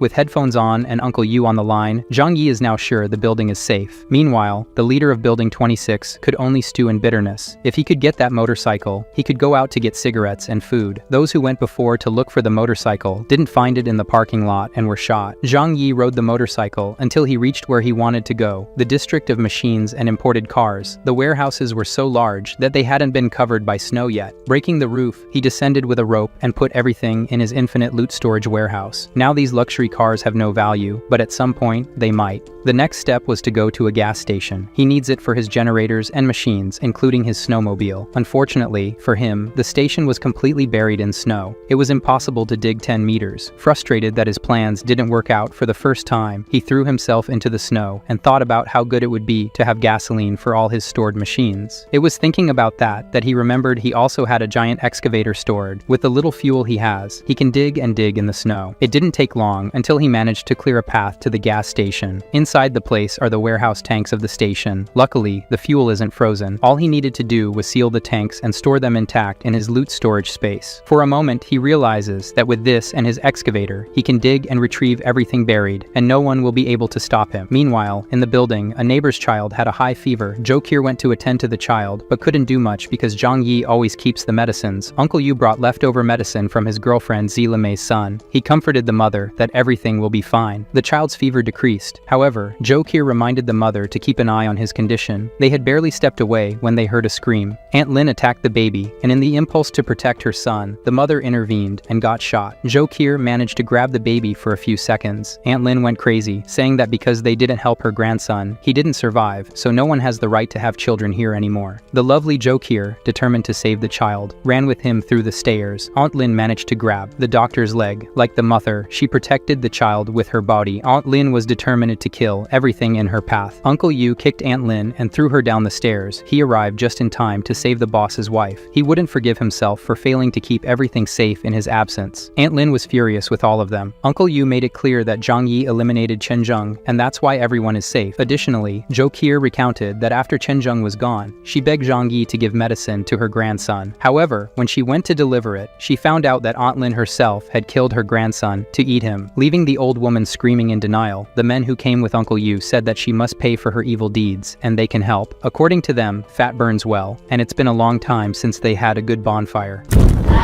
Returning to Zhang Yi, outside the house, he slept in a tent at the gas station, and now he's going out for more exploration. With his excavator, he went to the city's military post, and by digging, he gained access to the military base. However, all the military supplies were taken. All he thought was that the military leaders, with all the equipment, are the ones who will try to take power from the surviving society. If that's the case, he should arm himself to protect himself even from these people. While digging for something else, he broke a wall of the camp. To our surprise, not everything was taken by the army.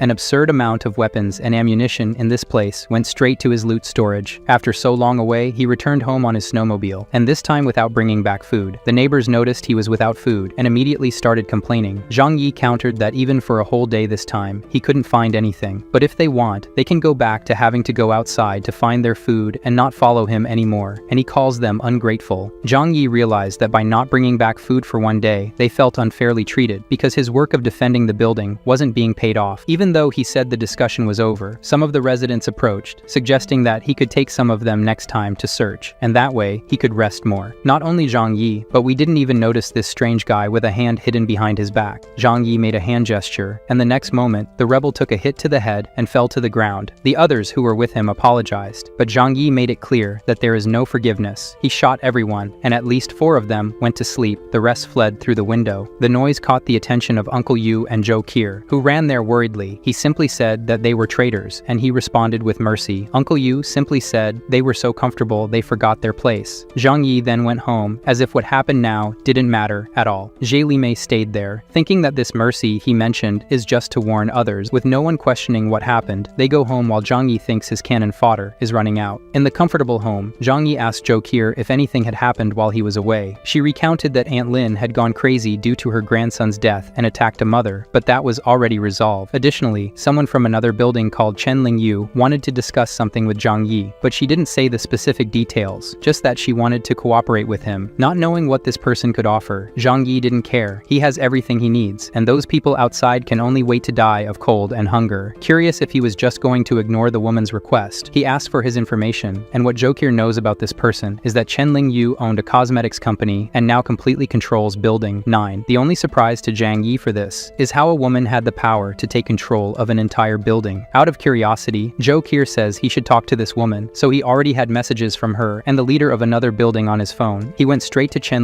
to ask what she wanted. She wanted to speak by voice, and Zhang Yi immediately said he didn't have the patience to speak. It will be by text. On the other end of the line, Chen only thought that this person who took down building 26 has a snowmobile and a rifle is tough. She says they heard about him and know he has a snowmobile. He asks what they have to offer. Basically, there's 76 workers who can use his snowmobile to search for food too. In summary, she wants the snowmobile and for him to provide food for them beforehand, so they have the strength to search more with his snowmobile, and he should know that soon all the people in the neighborhood could turn against him, so it's smart to have allies. Discontented now, he asked what happens if he refuses. He had never seen beggars ask for food with threats. Chen was calm and made it clear that currently, Zhang Yi is a target for all the neighboring buildings. It's only a matter of time before everyone unites to attack them all together if he doesn't cooperate. In this situation, he asked for time to think about it, hanging up the phone as he looked at the other buildings. He knew his home was impenetrable, but if everyone united, they could bring down his building in an extreme situation. While he was thinking of a way out, another person was calling him on the phone now. This time it was Li Jian, who also asked to cooperate. His building 18 had been pacified, and everyone cooperated with each other, distributing resources among themselves, and his focus is on maintaining people's humanity. He is willing to help building 25 to enter into conflict with the others, and any service he has, in exchange for just a few supplies. Zhang Yi asked Zhou Qi what things are like in building 18. Her information is that she indicated that Li Jian unified all the residents of the building after the apocalypse, but his resources for so many people wouldn't last long. He replied that he needed to think too. Soon he saw that several other people had messaged him. Zhang Yi went to Zhou Qi to show that he might have to kill them all. At this moment, the doctor's mind was that she made the right choice in joining Zhang Yi. This time he asked his girlfriend for advice. But the strange thing is that at the same time, he put the Jubilee on the line and asked what was better, to cooperate or to destroy them all. Then she couldn't even answer properly because she couldn't concentrate. You know what I mean. Sometime later, he asked her to cut a bulletproof vest for him to put on his legs. His plan now was as follows. In the group of residents of his building, he told them that the neighbors threatened him to hand over the snowmobile, or they will attack the building. If he does that, everyone in the building will have to go look for their own food from now on. Soon, everyone turned against and ready to follow Zhang Yi to go against the other buildings. It didn't take long for Zhang Yi to be placed in a new group with only the leaders of the neighboring buildings. There, they made it clear that if Zhang Yi refuses to follow all the terms, they will become public enemies of all the buildings. They made all the demands, letting everything happen as they wanted. He had the brilliant idea, decided to cooperate, and set up a meeting with all the leaders. His idea was to eliminate all the leaders. The rest of the residents, without leaders, won't be able to organize against him. With a meeting place set, he went down, arranged with his followers from the building, and to encourage everyone, he gave them quality food, saying they need to be strong and energized to defend their home. One of them asked if they could hope for peace. Zhang Yi says not only that, but if everything goes well, there won't be any more food problems for anyone here. Motivated, everyone is now idolizing their savior and willing to do anything for him. Exiting through the tunnel and not through the windows, Zhang Yi and all the residents went to the designated place. Even from afar, he noticed something strange. There were so many people here, so he ordered Uncle Yu and the rest of the residents to come too, and he will stay behind hidden with his rifle.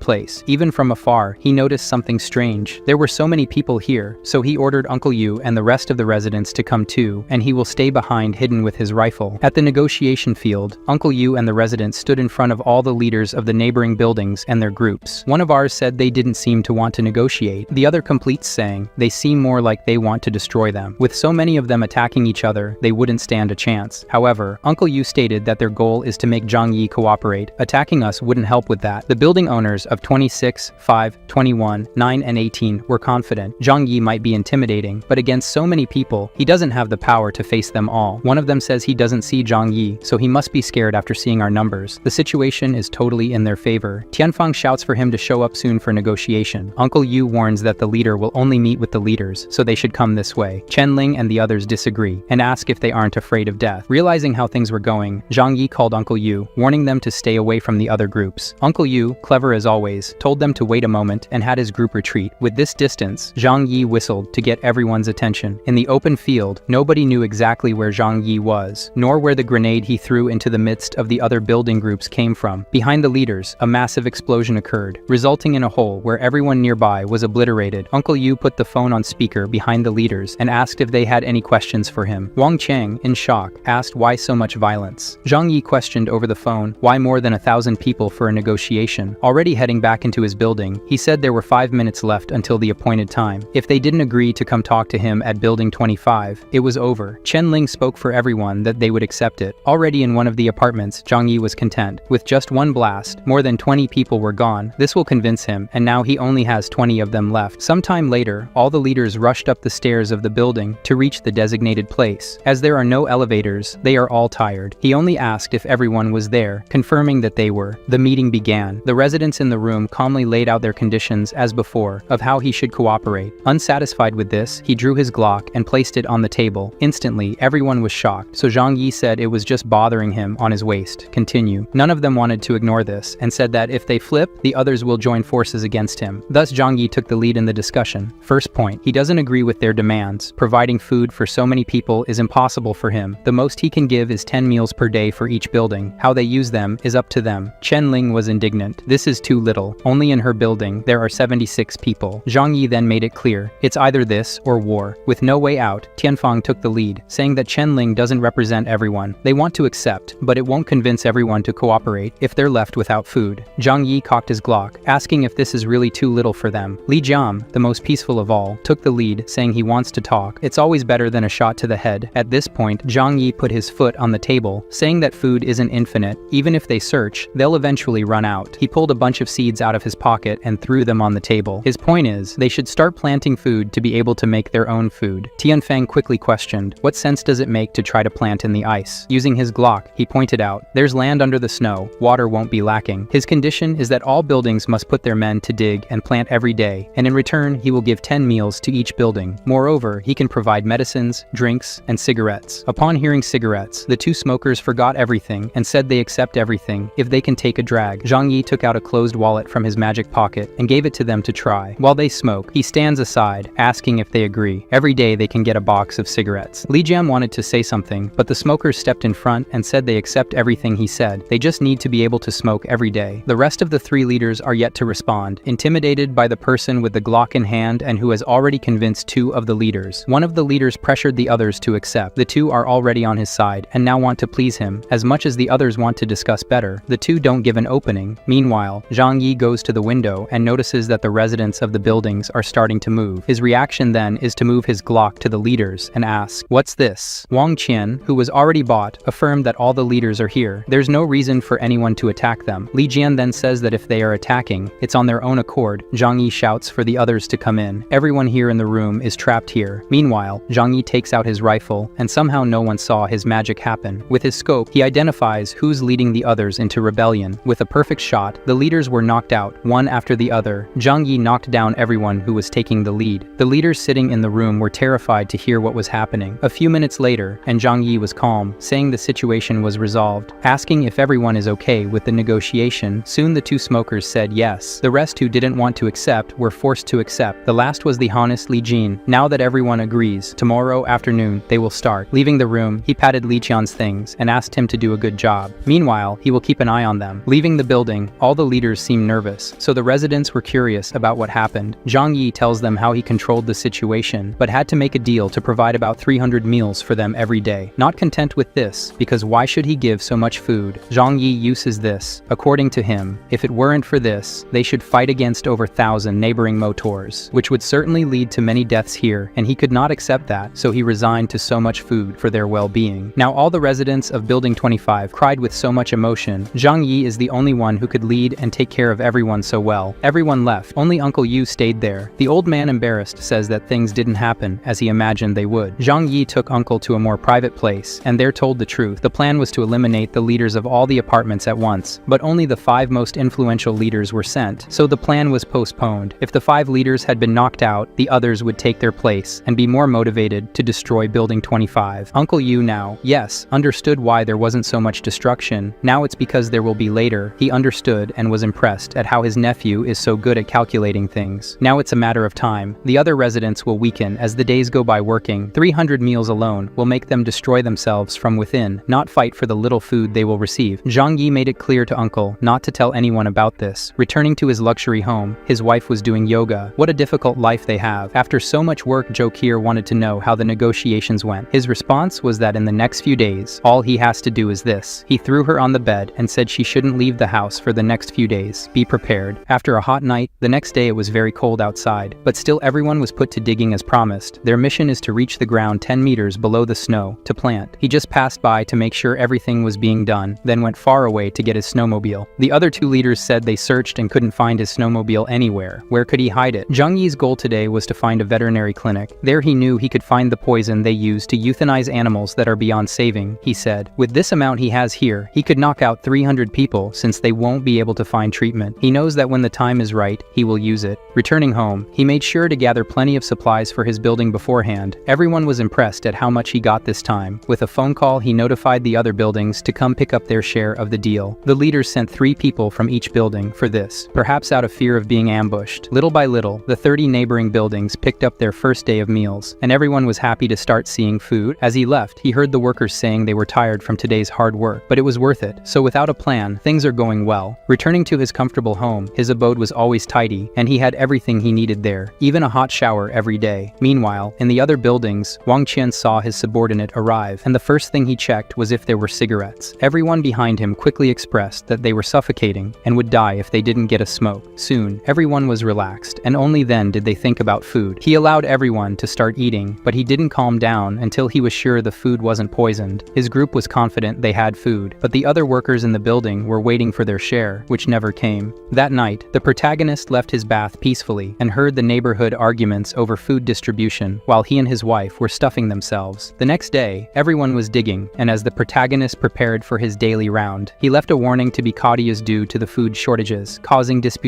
After that, he went out on his snowmobile to find more food. After a few hours, he returned with even less food. Zhang Yi told everyone that the search for supplies outside was unpredictable and that they should be content with what they had. His plan was to further accelerate internal conflicts. That same day, the buildings reached the point of throwing residents out to have fewer mouths to feed. While many were falling into chaos, he was cozy at home, listening to music and preparing his equipment. The next day, he saw the result. Dozens of people thrown out, with the buildings bearing the marks of the disputes. Some asked if they had to dig today too. Zhang Yi coldly walked among the bodies, saying that if they didn't want to end up like those people, then yes. Soon, everyone rushed to dig in the snow, which Zhang Yi observed. But Uncle Yu noted that few people had come to work today. Of course, sir. Look how many people are down. Only Zhang Yi's team was here today, but tomorrow that would change. It was a message to all the neighborhood residents. Those who didn't work wouldn't get food or cigarettes. The next day, the number of people working was almost normal. Uncle Yu questioned why so many people had returned to work when they knew there wouldn't be enough food for everyone. Zhang Yi implied that they were here to get food anyway, and the bodies from the previous day were slowly disappearing. As he was leaving, Chen Ling approached him to talk. She was dirty and worried, wanting to discuss the current chaos. If things continued like this, with so little food, the residents would end up killing each other. She suggested that the two of them could think of a scientific way to solve the food problem for everyone. They could even consider expanding their territory. If they joined forces, they could create a kingdom in this end of the world. Zhang Yi's look turned malicious. He accused her of trying to deceive people to gain power, and said that because of how she operated, many in her building were dead. Her previous negotiation tactics wouldn't work with him. Zhang Yi pushed her away, saying that people like her die early and that she shouldn't count on him for anything. All that was left for her was to beg him to change his mind, and strangely, despite everything, there were no casualties in Li Jian's building. Everyone was alive and working. Curious about how this was possible, Zhang Yi went to Li Jian to ask how he managed to keep everyone alive and cooperating. The protagonist was insinuating that he was doing something to hide the truth. All the blocks were internally at war over food. Li Jian's response was simple. He said he hadn't hidden anything from his people, let them all know about the deal, and distributed the little food they received equally. Zhang Yi joked that the result of this was everyone starving equally, satisfied with knowing. He was about to leave, but Li Jian asked him to wait. He said that Zhang Yi could help his residents. Zhang Yi then suggested that with Li Jian's leadership skills, he could choose only the strongest from his group and have more food. Instead, Li Jian preferred to maintain his honesty and try to protect everyone. In the end, they would all starve together. He left poor Li Jian alone with doubts about whether it was right to think of oneself and abandon others to stay alive. Zhang Yi went to the two corrupt leaders who had no complaints about the food they were receiving. He told them that if they needed anything, they could ask him. In his shadow, one could see who our protagonist truly was. He sympathized with those taking advantage of others and belittled those trying to help everyone and be honest. Other building leaders approached the protagonist later, asking to have the benefits that Wang Qian and Tianfang had, only cigarettes. Everyone who was doing well with the little food that was coming wanted to have something to smoke too. He said that from tomorrow, everyone would be under his care too, and dismissed the men. Other neighbors questioned Zhang Yi, asking why they felt entitled to ask for more things. The protagonist left, saying that certain people could earn more than others, planting a sense of jealousy among the other residents too. Returning home, he lay on his sofa and said it was just a matter of time. Things were going as he had planned, and soon everyone would be lying in the snow like the others. Now he had to put the second part of his plan into action. Early the next day, he went in search of food. This time, he made sure to get plenty for everyone. With hunger spreading, he used the poison he had saved beforehand. The plan was going very well. Would the leaders not turn against him at some point? They shouldn't accept being dominated by one person. They must be plotting something. Although his absolute power of possessing various weapons made it impossible for them to go against him, Zhang Yi decided it was time to strike. Returning home with much more food than before, he asked his Uncle Yu and the others to be there to protect him. This time, the leaders came to get their meals. The look of the leaders with whom he had more contact seemed strange. When it was the turn of Building 21, Zhang Yi turned his back to get the food and was surprised. They shouted to attack and drew their weapons. Shots rang out, and someone stepped forward to protect Zhang Yi. Caught off guard, it was the only person he trusted who stepped in front to save him from the shots. Soon, neighbors from other buildings approached to finish the job, confident that he was unarmed. One of them tried to hit him from behind. Not bothering to hide his skills, he simply pulled out a CS machine gun and started firing indiscriminately. No matter the absurd number of people, nothing could resist a nervous trigger finger. The group of traitors tried to run when they lost hope of toppling the protagonist, but even though many were running, they were all toppled with shots to the head. When the ammunition ran out, he pulled out 2 more pistols. Leaders Wang and Tianfang begged, saying they were not accomplices. However, forgiveness comes from God. The last one left was Chen Ling, and she said she really had nothing to do with it. And it might be true. She also revealed that she had a 13-year-old daughter to take care of. Without mercy, Zhang Yi shot her in the forehead. After taking down everyone, now perhaps with some real guilt, he said he was sorry, but he couldn't let the tigers return alive. Behind him, a sea of bodies. To the protagonist's surprise, someone was alive. Uncle Yu. He took an adrenaline injection from the warehouse, applying it to his chest. 2 people from Building 25 were hiding. He shouted for them to help, and they carried Uncle Yu to Zokir. On the way, Zilime saw her injured boyfriend and became worried. Why was he like this? What if he dies? How will she survive? The fact that the woman was only thinking about how she would lose her benefits made the protagonist angry, so much so that he told her to shut up and not worry. The woman's reaction changed. If old Yu doesn't survive, she won't be able to survive alone without protection. She says that if her love dies, he must take care of their child, because she will die too. Zhang Yi, not quite understanding why she was already jumping to conclusions that he won't survive. Does she perhaps want him not to survive? Silime starts crying, screaming that no, her husband must live. Tired of hearing her, Zhang Yi goes after Uncle. In the woman's mind, Uncle Yu is her winning ticket to a good life, and she can't let him slip away. At the doorstep, he tells them all to go back to their homes, but the woman insists that her husband needs her by his side at this moment. Out of consideration for Uncle, who genuinely likes the woman, he thinks about it and lets her stay. As he opens the door to his house, the color of things even changes. The air is warm, and Shilime cries tears of joy. This is the place she has been dreaming of living in for so long. While Zhang Yi and Zokir bring Uncle inside, Zilime goes to the kitchen and helps herself to something to drink without asking permission, which surprises our couple. Soon the woman returns, all happy, asking if he has powdered milk, immediately arousing anger in Zhang Yi. She then says it's for the baby. Uncle Yu really likes the baby. The protagonist now makes it clear that the focus is on Uncle Yu. He goes to a different room in the house and retrieves a hospital stretcher from the dimensional warehouse. Zilime wonders if she just witnessed him perform a magic trick, but he ignores her, asking Zokir if she needs any additional equipment or medicines, anything necessary to save Uncle. Zokir removes Uncle's shirt. The bullet's location indicates internal organ damage. In these medical conditions, saving Uncle seems impossible. Upon hearing Zilime, he starts screaming and crying. Angry, he points at her, warning that if she interferes again, there will be serious consequences. She stops and says it's better for her to leave the room. In her mind, there's so much food and clean, warm water here. Who would want to stay in this room just looking around? Realizing her intention, the protagonist steps in and makes it clear. She will stay here and help. She only entered because her presence is important to Uncle. She will only leave this room when Zokir is finished. He leaves the women at home and rushes down to the first floor of the building, calling all the residents. They've been betrayed, and Uncle Yu might not survive. Now they must strike. Most neighbors are against it. The other buildings house over 1,000 people, and they are few. Zhang Yi points out that they should only watch outside. Anyone leaving the buildings will be attacked, and the rest inside, hiding within the buildings, he will take care of. Those who do not participate will be considered traitors, facing consequences similar to the dead bodies outside. There are warm clothes here for them. Soon the group arrives at the door of Building 21. Residents on the upper floors realize that Zhang Yi is leading their residents. Some who knew Zhang Yi could wield weapons could only stand paralyzed with fear. Most only had melee weapons, and he could magically produce a machine gun and mow them all down. The brave ones are confident that they are safe in the building. Zhang Yi puts everyone to watch the exits and windows, and he enters Building 21. Arriving in the lobby, he gathers a bunch of wood and clothes from his storage dimension, places them in the lobby, and then pours gasoline over everything, connecting all the wood and clothes with trails of gasoline. He then lights his lighter and, being all witty, says he'll be kind and help them warm up in this extreme cold. He throws the lighter into the gasoline. The flames quickly spread through the lobby, and he calmly leaves the scene. Smoke billowed up the floors through the building stairs. Everyone on the upper floors felt terror, screaming to open the windows, or they would suffocate with the smoke. However, many in their homes found that the extreme cold had frozen the windows. Without tools, they couldn't break them. The protagonist calmly exited Building 21, pointing to the building behind him, now emitting smoke, and said, "The rest of you handle it now. Don't let anyone escape." As the flames grew, many couldn't bear the heat and chose to jump, landing in the snow below. Even if they didn't perish from burns, the fall shattered their spine. One woman had no pity for them as they crawled and caught fire. She simply buried her knife in them. Not even the men around her had such cold-bloodedness. The boyfriend, somewhat nervous, asked if she was okay. When the woman turned, she seemed like a sweet angel, saying that this was work. When anyone else fell and didn't die from the fall damage, she went there and helped the poor soul not suffer anymore. In a few minutes, the entire Building 21 was eliminated. Afterwards, Zhang Yi led his people to Building 26, led by Tianfang. The residents panicked upon seeing what happened to Building 21. When they arrived, the residents shouted that they were not supporting Tianfang and were innocent. Laughing, Zhang Yi said it didn't matter. They were all going to burn. A little while later, this building also met the same fate, and along with it, 5 other buildings were heated against the cold. His thought was that it was enough for one night. He told the residents of another building not to worry. He knew who the truly innocent ones were, and they would be fine. Some saw hope and were happy, but many others shouted that he must be tired after burning down 5 buildings. Ignoring the shouts, he gave the order that it was enough for today. After enduring the cold for so long, his people said they would stay outside and warm themselves by the fire. Even the fuel for the fire was from there. Then, he went to the bodies of the 2 who were most loyal to him. It didn't make sense for him to betray them, because they had always been treated well. Curious as to why he took their cell phones to investigate, looking at the conversations, he understood why. After dealing with the buildings involved in the rebellion, Zhang Yi returned home to see Uncle Yu. The steady rhythm of the heart rate monitor indicated that Uncle Yu was out of danger. He happily said that Zhokir was indeed the best surgeon in the city. As they talked, Zeli approached,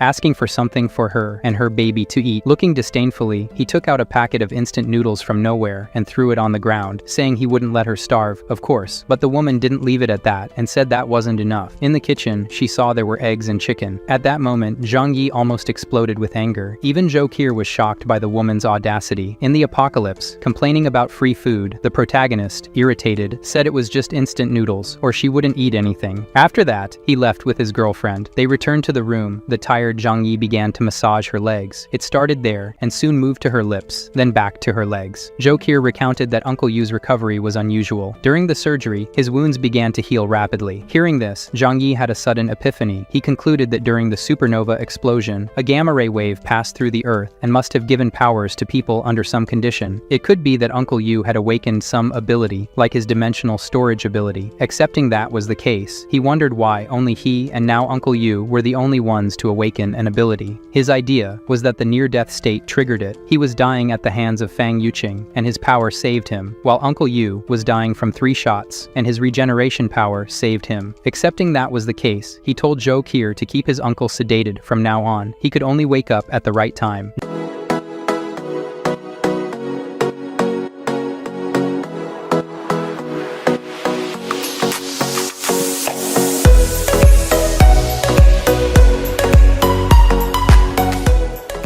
Zhang Yi went to the living room, and there was Shilime looking for something to eat. He threw it in her face that he stored everything, so there's no use looking for anything. He also ordered her to go take care of Uncle Yu all the time and do whatever is necessary. Soon the woman obeyed and went to her husband's room. The next step was to go after another traitor, so he went up to the top floor of the building with a police shield in hand, shot the lock on the door, and kicked it open. Feng Yuqing ran towards him with a knife and hit the shield, losing the knife upon impact and falling backward. Zhang Yi remarked that it had been a long time since he'd seen the girl. Looking at her best friend on the table, he said he understood how someone as incompetent as her managed to stay alive. Lost in anger, madness, and other stupid feelings, she screamed. Why couldn't anyone kill him? It was Zhang Yi's fault. If he had been a loser like he always was, she would have accepted being with him. Zhang Yi didn't want to talk. He immediately hit her leg with a bat, breaking the bone. Then dragging her by the hair, he said he should have done it a long time ago. The cynical girl yelled that no. Feng Yuqing regretted it, not her older brother Zhang Yi. The protagonist let her go from the top floor and watched her fall heavily into the snow, contentedly watching the young and innocent Feng Yuqing lying in the snow. The next morning, at his house, Zhang Yi went to check on Uncle Yu in the room. Unexpectedly, his recovery speed was several times faster than that of an ordinary person. In just one day, his bullet wound had healed. Zhang Yi asked Zhou Qi to monitor his condition until he fully recovered to be sure. She then administered a sedative injection to Uncle Yu, as usual. At that moment, Shilime approached and asked Zhang Yi to go to her house to get her phone charger and the baby's diapers. He looked at Uncle Yu and remembered that people in a coma are said to hear everything said around them, so he was kind to the woman and said he would do it after he finished something urgent. Leaving the room, Zhang Yi said it was time to eliminate the opportunists. He went outside to set more buildings on fire while saying to himself that this was to eliminate potential threats. Zhu Hao, who had been beaten up before, realizing Zhang Yi was approaching, came forward and said he had valuable information for his older brother. Zhang Yi smiled, thinking he already had practically everything he needed. What else could be important? Big brother Zhang Yi, have you heard of Wang Simon, the richest man in the city? He built an underground shelter called the Doomsday with $200 million.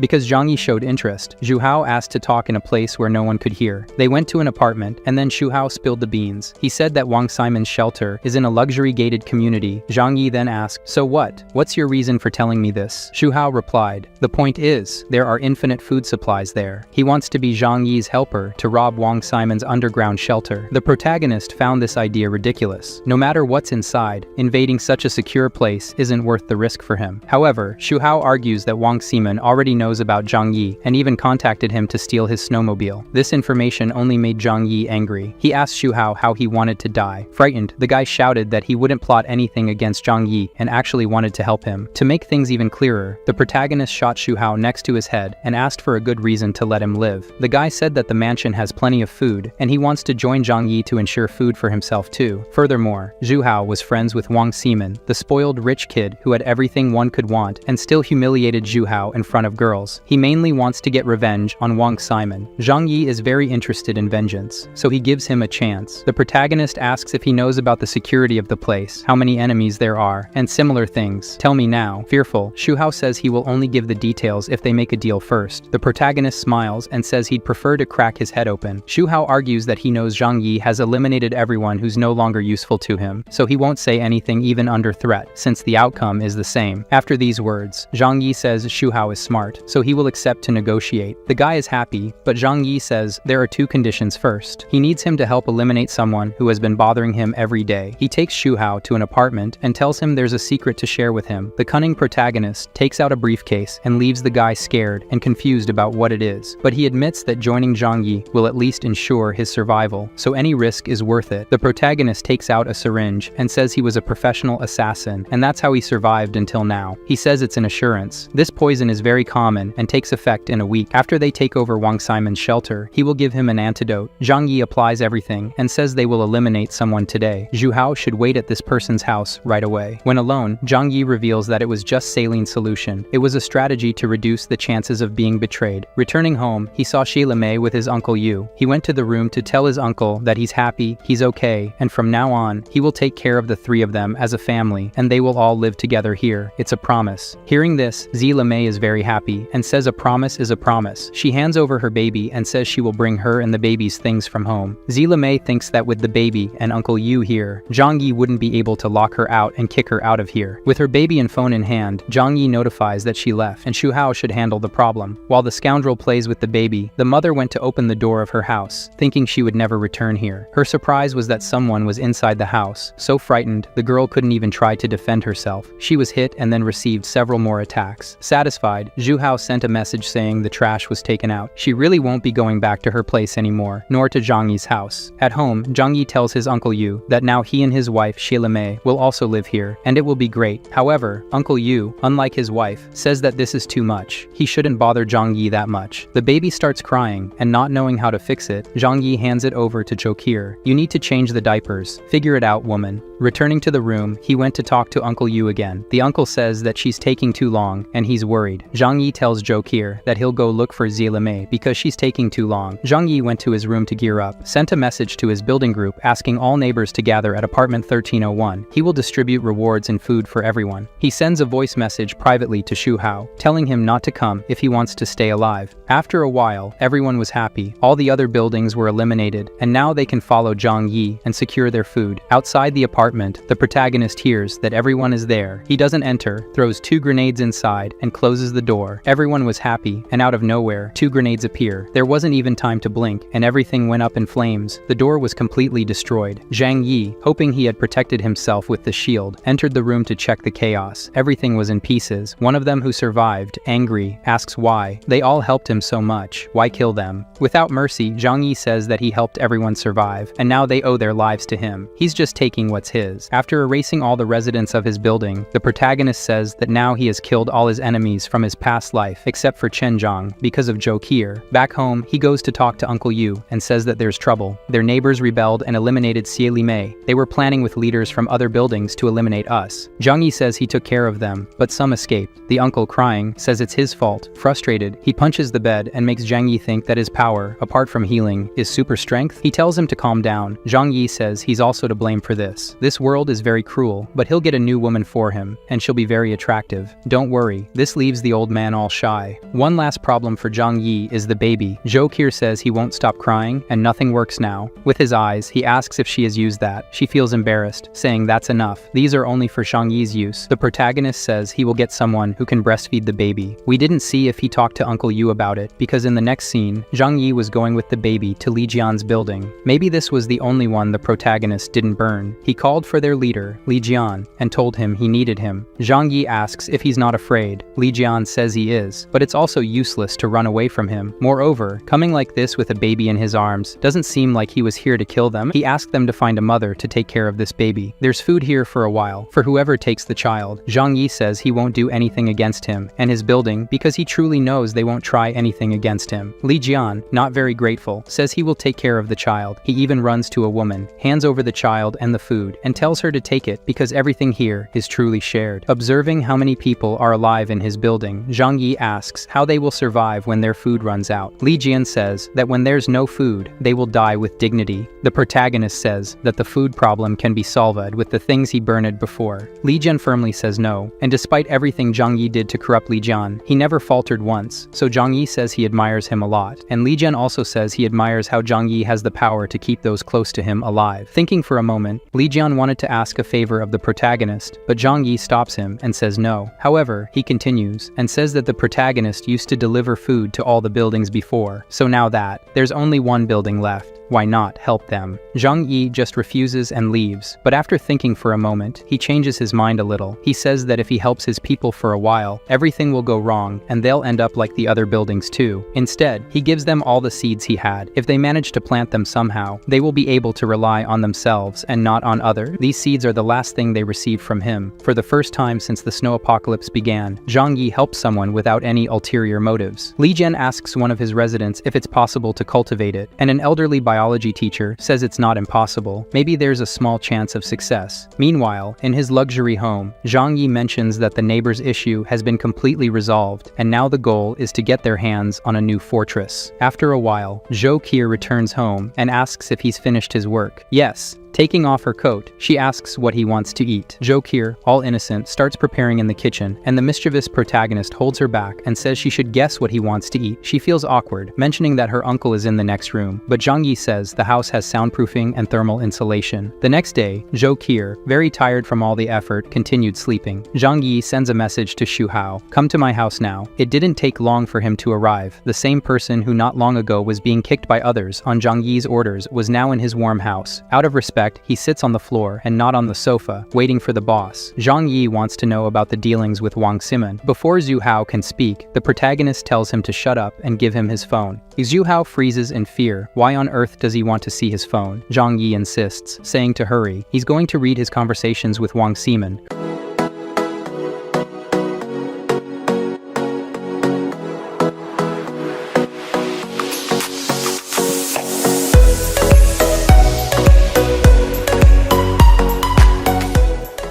He's going to read his conversations with Wang Ximeng. Hu Hao says it's better not to. Suspiciously, Zhang Yi grabs him by the collar, asking if he's hiding something. After some threats, the guy hands over his phone to the protagonist. Xu Hao says he cursed Zhang Yi a lot in there, but that's part of the act, so don't take it to heart. He sees that Xu Hao has passed all his information to Wang Ximeng, and they discuss joining forces and taking things from Zhang Yi, but Xu Hao swears that all of this is part of gaining the rich guy's trust. Thinking more deeply about it, Zhang Yi realizes that Wang Ximeng knows about his weapons, his snowmobile, and bunker in the apartment. He decides to use this to his advantage. The protagonist tells Xu Hao to tell everything he knows to Wang Ximen's house. If he misses a detail, he dies. After telling everything about his underground bunker, made with rocket materials, with a system of sleep-inducing gases and flamethrowers at the entrance. Basically, the place is an impenetrable hell. The only way in is if those inside let you, so Zhang Yi's focus turns to figuring out how to neutralize the gas and flamethrower system. The plan Xu Hao proposes is for him to pretend to capture Zhang Yi and make Wang Ximeng let him in. This plan doesn't smell too good to the protagonist, but it seems to be the only choice. About this, he has an idea. If he can use his dimensional space ability in other ways. Zhang Yi, acting all weird, thinks about the possibilities. Then he tells Xu Hao to leave, get out of here, and in 2 or 3 days, I'll call you. But master, what about the antidote? I'll die without it, Xu Hao says. Zhang Yi says it's no problem because it takes 7 days for the poison to take effect. He has time. Zhang Yi slams the door in Xu Hao's face. Now he has to figure out what else he can cheat in reality with this power. So he sits back down, thinks about it a lot. Suddenly, he makes a fire inside the house and starts trying to absorb the fire with his ability. If it's like the food that's preserved, it'll be incredible. He absorbs all the fire and doesn't get burned in the process. Then he manages to shoot out the same fire, like a cannon. The guy is so overpowering, and it makes him very happy. If this worked, what else could be possible? Thinking about this, he wonders if he could suck someone into the dimensional theft hole. With that in mind, Zhang Yi managed to get one of the residents of Li Jian's building as a guinea pig. He threw a wooden stick in front of the guy and said if he can hit it, he'll get a bread as a reward. Of course, the man was suspicious as to why the almighty Zhang Yi would ask someone to beat him with a stick. Is this guy a masochist? Motivated by the prospect of food, the man jumped in to hit the stick with all his might. As Zhang Yi thought, he managed to suck the guy into the dimensional storage space, and it happened very slowly. After entering up to the last leg, Zhang Yi checked inside the space he controlled. The man was in there, frozen like everything else in there, unable to move and didn't seem to be alive. Checking his body, he realized there was no pulse or breathing. Thinking about it, it makes sense that food doesn't spoil and stays the same as when it entered. Everything in here is frozen in time. Taking the guy out, and to Zhang Yi's surprise, he was alive. He kicked the wood to the side and went to ask the guy how he felt seconds ago. Terrified, he replied that he thought he was dead. He was in a white world with supplies all around. This information blows Zhang Yi's mind, but of course, he tells the man that it was some delusion of his. But in the head of our crazy protagonist, he just discovered that time passes differently inside his dimension and that living beings don't die immediately there, but if they stay too long inside, they can have a mental breakdown and die from it. What wasn't clear to me is if he meant that besides the psychological being affected, living things cannot be sucked as easily as lifeless things. Because he removes some pieces of the man for the simple purpose of testing this, he sends the fingers easily and it works. They can stay in the other dimension. Tell me, you smarter ones, how do you think Zhang Yi's power works in the comments? After destroying the guy, he gives him something to treat his fingers. See how nice he is. After thinking for a while, the man is all happy down there, fingerless, insane, but at least eating well. The conclusions were that he can throw objects out of the space. Now people can't be sucked or thrown out. I, with my few neurons, think this guy only entered the dimension because he jumped towards the portal. Now things like fire, he can suck in and project out in whichever direction he wants. With this information, he already knows he can defeat Wang Seaman. He goes to his great guinea pig friend and thanks him for the help. The poor guy didn't complain about anything and thanks for being able to exchange 2 fingers for food and says he has 8 more. Zhang Yi suddenly lands a blow to his jugular and the man falls backward without understanding what happened. Evil Zhang Yi says that he's no longer useful and since he's already had his reward meal, it's time to leave. Strangely, the miserable man, with his vision darkening, is happy to finally be able to escape from this cruel world. Back home, Zhang Yi says he'll find more people from Lin Jian's building to practice real combat simulation for another 3 days. So, 3 days of wickedness later, Zhang Yi called Su Hao for a chat. But first, Su Hao was begging for the antidote. His poison was taking effect faster. He could feel it. Zhang Yi notices that Zhu Hao is eating well now, but the poor guy's appearance is worsening, all due to a fake injection. That's the power of psychology. The protagonist then says he'll give a temporary antidote that relieves symptoms for some time. Hurry up, please. I can't take it anymore. I'm dying. He applies it and says it'll only last until the operation to invade Wang Simon's underground bunker. After applying it, Xu Hao thanks the master and says the plan can start. He calls Wang Simon to set up a meeting. Something tells me Zhang Yi will do something. Later he packed his things and told Zhou Kier he's going on a mission. What's strange to her is that all the neighborhood's problems have been solved, so why? At the right time, he says he'll tell his girlfriend. For now, she should stay in the building. He left food for almost a month for her and Uncle Yu.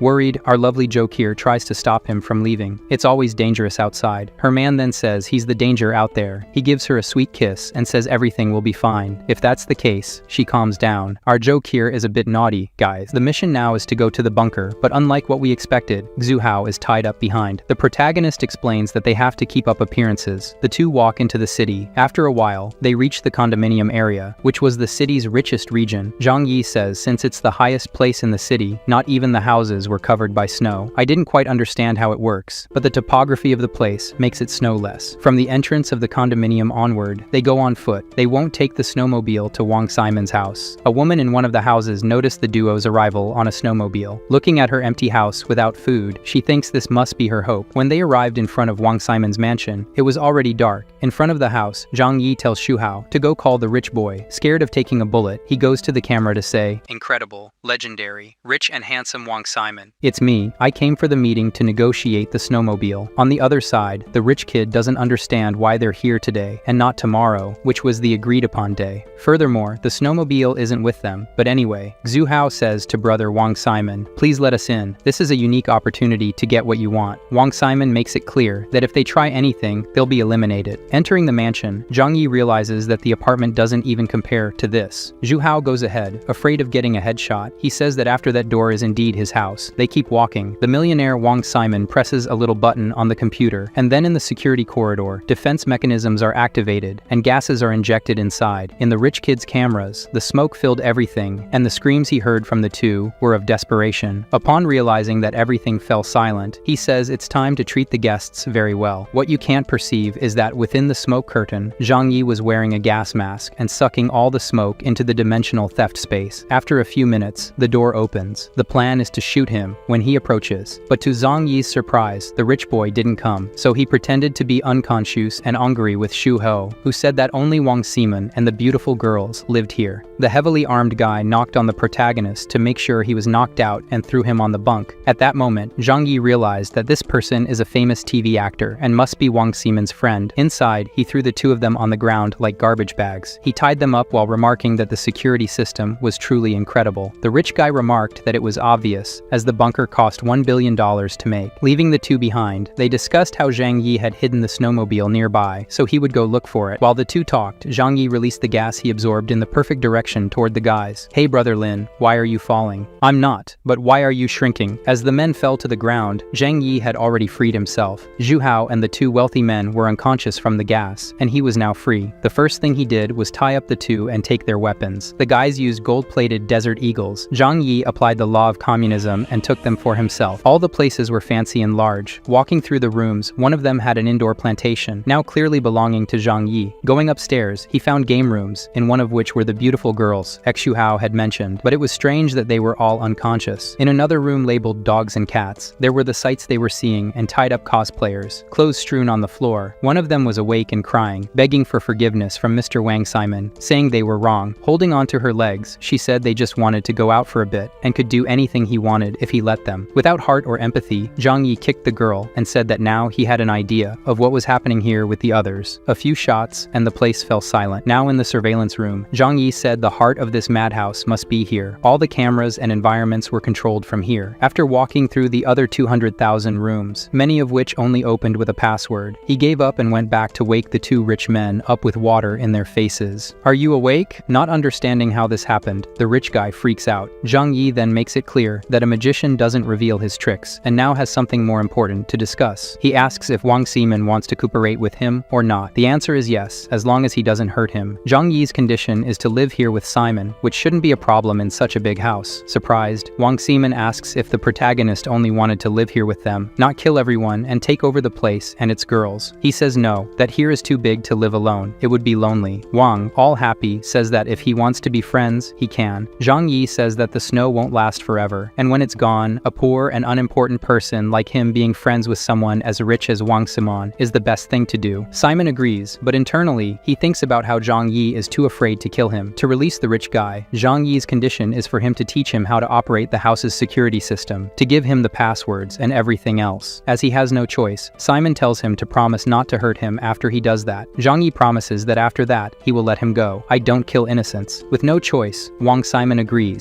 In the control room, the rich guy teaches Zhang Yi everything, including the passwords and the instruction manual. With all this, Zhang Yi is sure he can control the entire house. If that's the case, brother Zhang Yi can release Simon. He smiles maliciously and agrees. Zhang Yi takes out a knife and cuts Wang Simon's vocal cords. He calmly tells him to breathe slowly, assuring him that the pain will soon fade away. He truly soothes the man, allowing him to peacefully transition to the other world. Simon, now voiceless, wonders why he's saying all this to someone he just deceived. Zhang Yi, as if reading minds, remarks that there's no point in keeping a worthless piece of crap alive. Perhaps it's because of the girls he saw inside. Yeah, that must be it, folks. After disposing of the two, Zhang Yi cleans up the mess that leaked out from Wang Simon and his friend. His dilemma is what to do with Xu Hao, who helped a lot, and everything went smoothly because of him. While contemplating, young Xu Hao opens his eyes and catches sight of the scene the protagonist wanted to hide, him cleaning up the aftermath. However, upon being released, Xu Hao is simply happy, so that miserable Wang Simon went to hell, well-deserved for all he did. Zhang Yi points to a backpack full of food, saying it's his reward for a job well done. Upon hearing the word food, the man rushes over to see and starts eating right there. The issue is that Zhang Yi mentions the house's power won't last long with the generators here, and the food is running out, so that's all the reward he can offer for taking over the bunker. Xu Hao, upon hearing this, refuses to accept and questions if he heard correctly. The protagonist confirms it, explaining that Wang Simon lived here with many other people, and they consumed everything in the house, probably because of all the women. I think it's true. However, Xu Hao doesn't believe it, accusing Zhang Yi of hiding the good stuff from him and not sharing properly. Angry at the situation, he kicks the food backpack and says he won't accept it. He provided the information about this place and took risks for such a meager reward. Xu Hao claims Zhang Yi is lying. He advances towards the protagonist with hatred, saying that if that's the case, it's better for Zhang Yi to kill him, or Xu Hao will spill everything about Zhang Yi to the others, the supplies and powers he possesses. If not Xu Hao himself, someone stronger will come to defeat him. In anger, Zhang Yi shoots Xu Hao in the chest. He falls to the ground, unable to react because he's stupid. Zhang Yi simply says that anger doesn't make you stronger,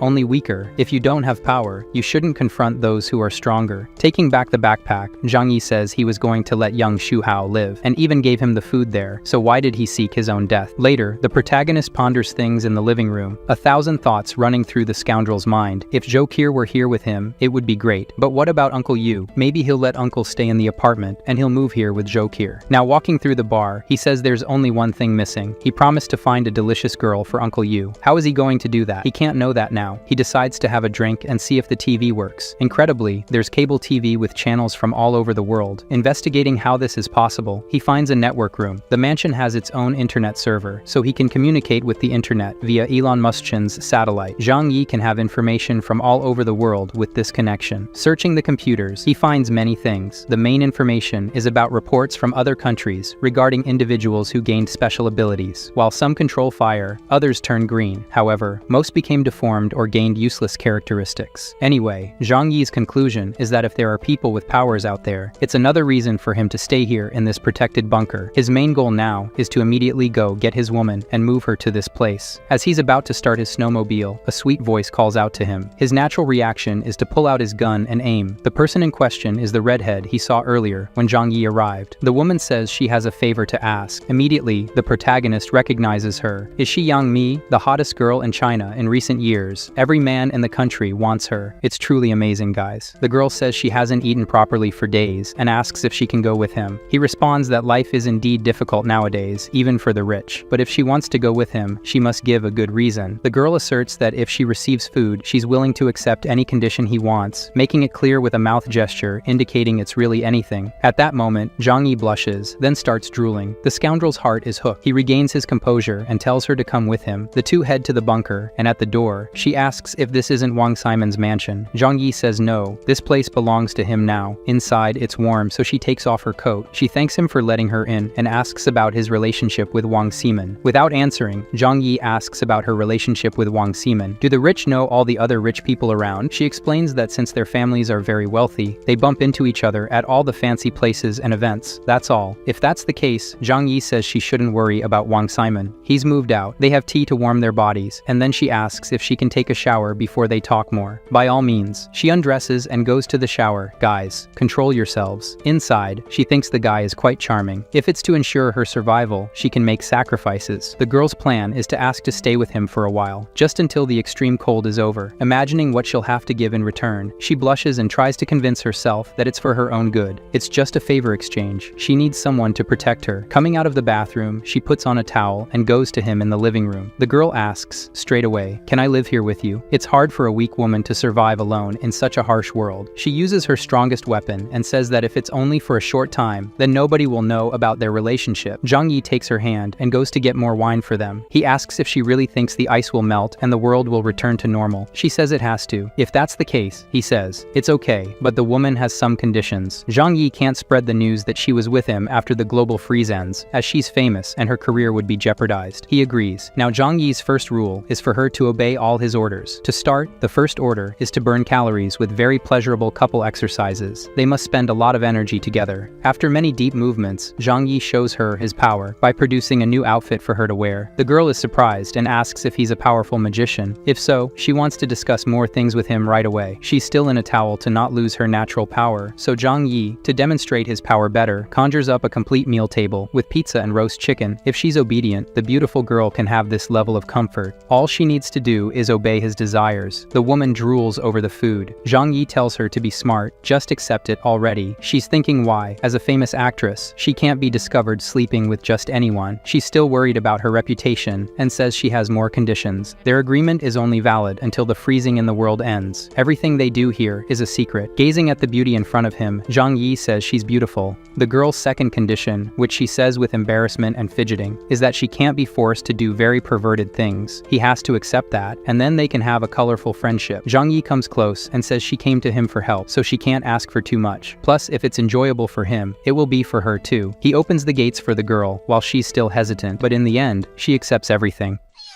Zhang Yi informs that he'll go out to find someone else to come live here. But before that, he ponders and asks if many wealthy people still live in this condominium, and if she knows them. If everyone here had millions, they might have a better chance of surviving until now. What Zhang Yi really wants to know is if she knows a beautiful woman to introduce to someone. She says most of the wealthy here are older. Does his friend care about that? That's perfect. His friend is 40 years old. If that's the case, Yang Mi says she knows Zhou Haimei, once considered a goddess by many. Zhang Yi tells her to call the woman right away. She calls the goddess and explains the situation for her to come. After a few minutes, the legendary Zhou Haimei was here. Zhang Yi displays his power to conjure food from beyond and hands it to her. It was because of this that the woman came. He then quickly asks if things are clear to her too. We are making a deal here of food in exchange for food for his friend. They are going out now. Zhang Yi warns that if information about this place leaks out, both of them will die. Meanwhile, next to the territory of the luxury condominiums, in a province called Chu, some people are prepared prepared to walk in the cold, and with some equipment they will dig in the snow. These people can withstand the cold and break the ice in the right places and fish. While they were fishing, they noticed something coming from afar. Upon closer inspection, it was a vehicle that could move on snow and a beautiful woman. With the noise of the bike, the fishermen's wolves went after dragging the sleds. One of them clearly showed his intention by trying to hit Zhang Yi with a trident. To dodge it, Jaime fell from the snowmobile. Worried about Uncle Zhang Yi's woman, he stood in front of her and pointed at them.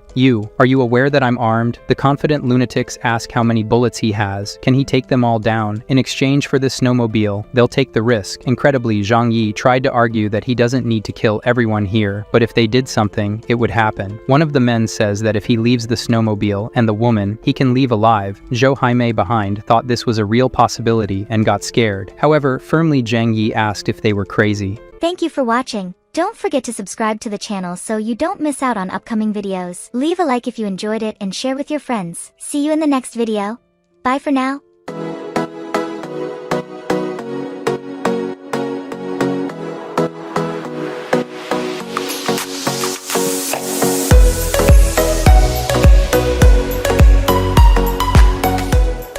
Aware that I'm armed, the confident lunatics ask how many bullets he has. Can he take them all down? In exchange for this snowmobile, they'll take the risk. Incredibly, Zhang Yi tried to argue that he doesn't need to kill everyone here, but if they did something, it would happen. One of the men says that if he leaves the snowmobile and the woman, he can leave alive. Jaime behind thought this was a real possibility and got scared. However, firmly Zhang Yi asked if they were crazy. The man insisted that they couldn't let the chance of having food slip away to search for food. In this case, Zhang Yi had no choice. He grabbed his Desert Eagle and shot them all.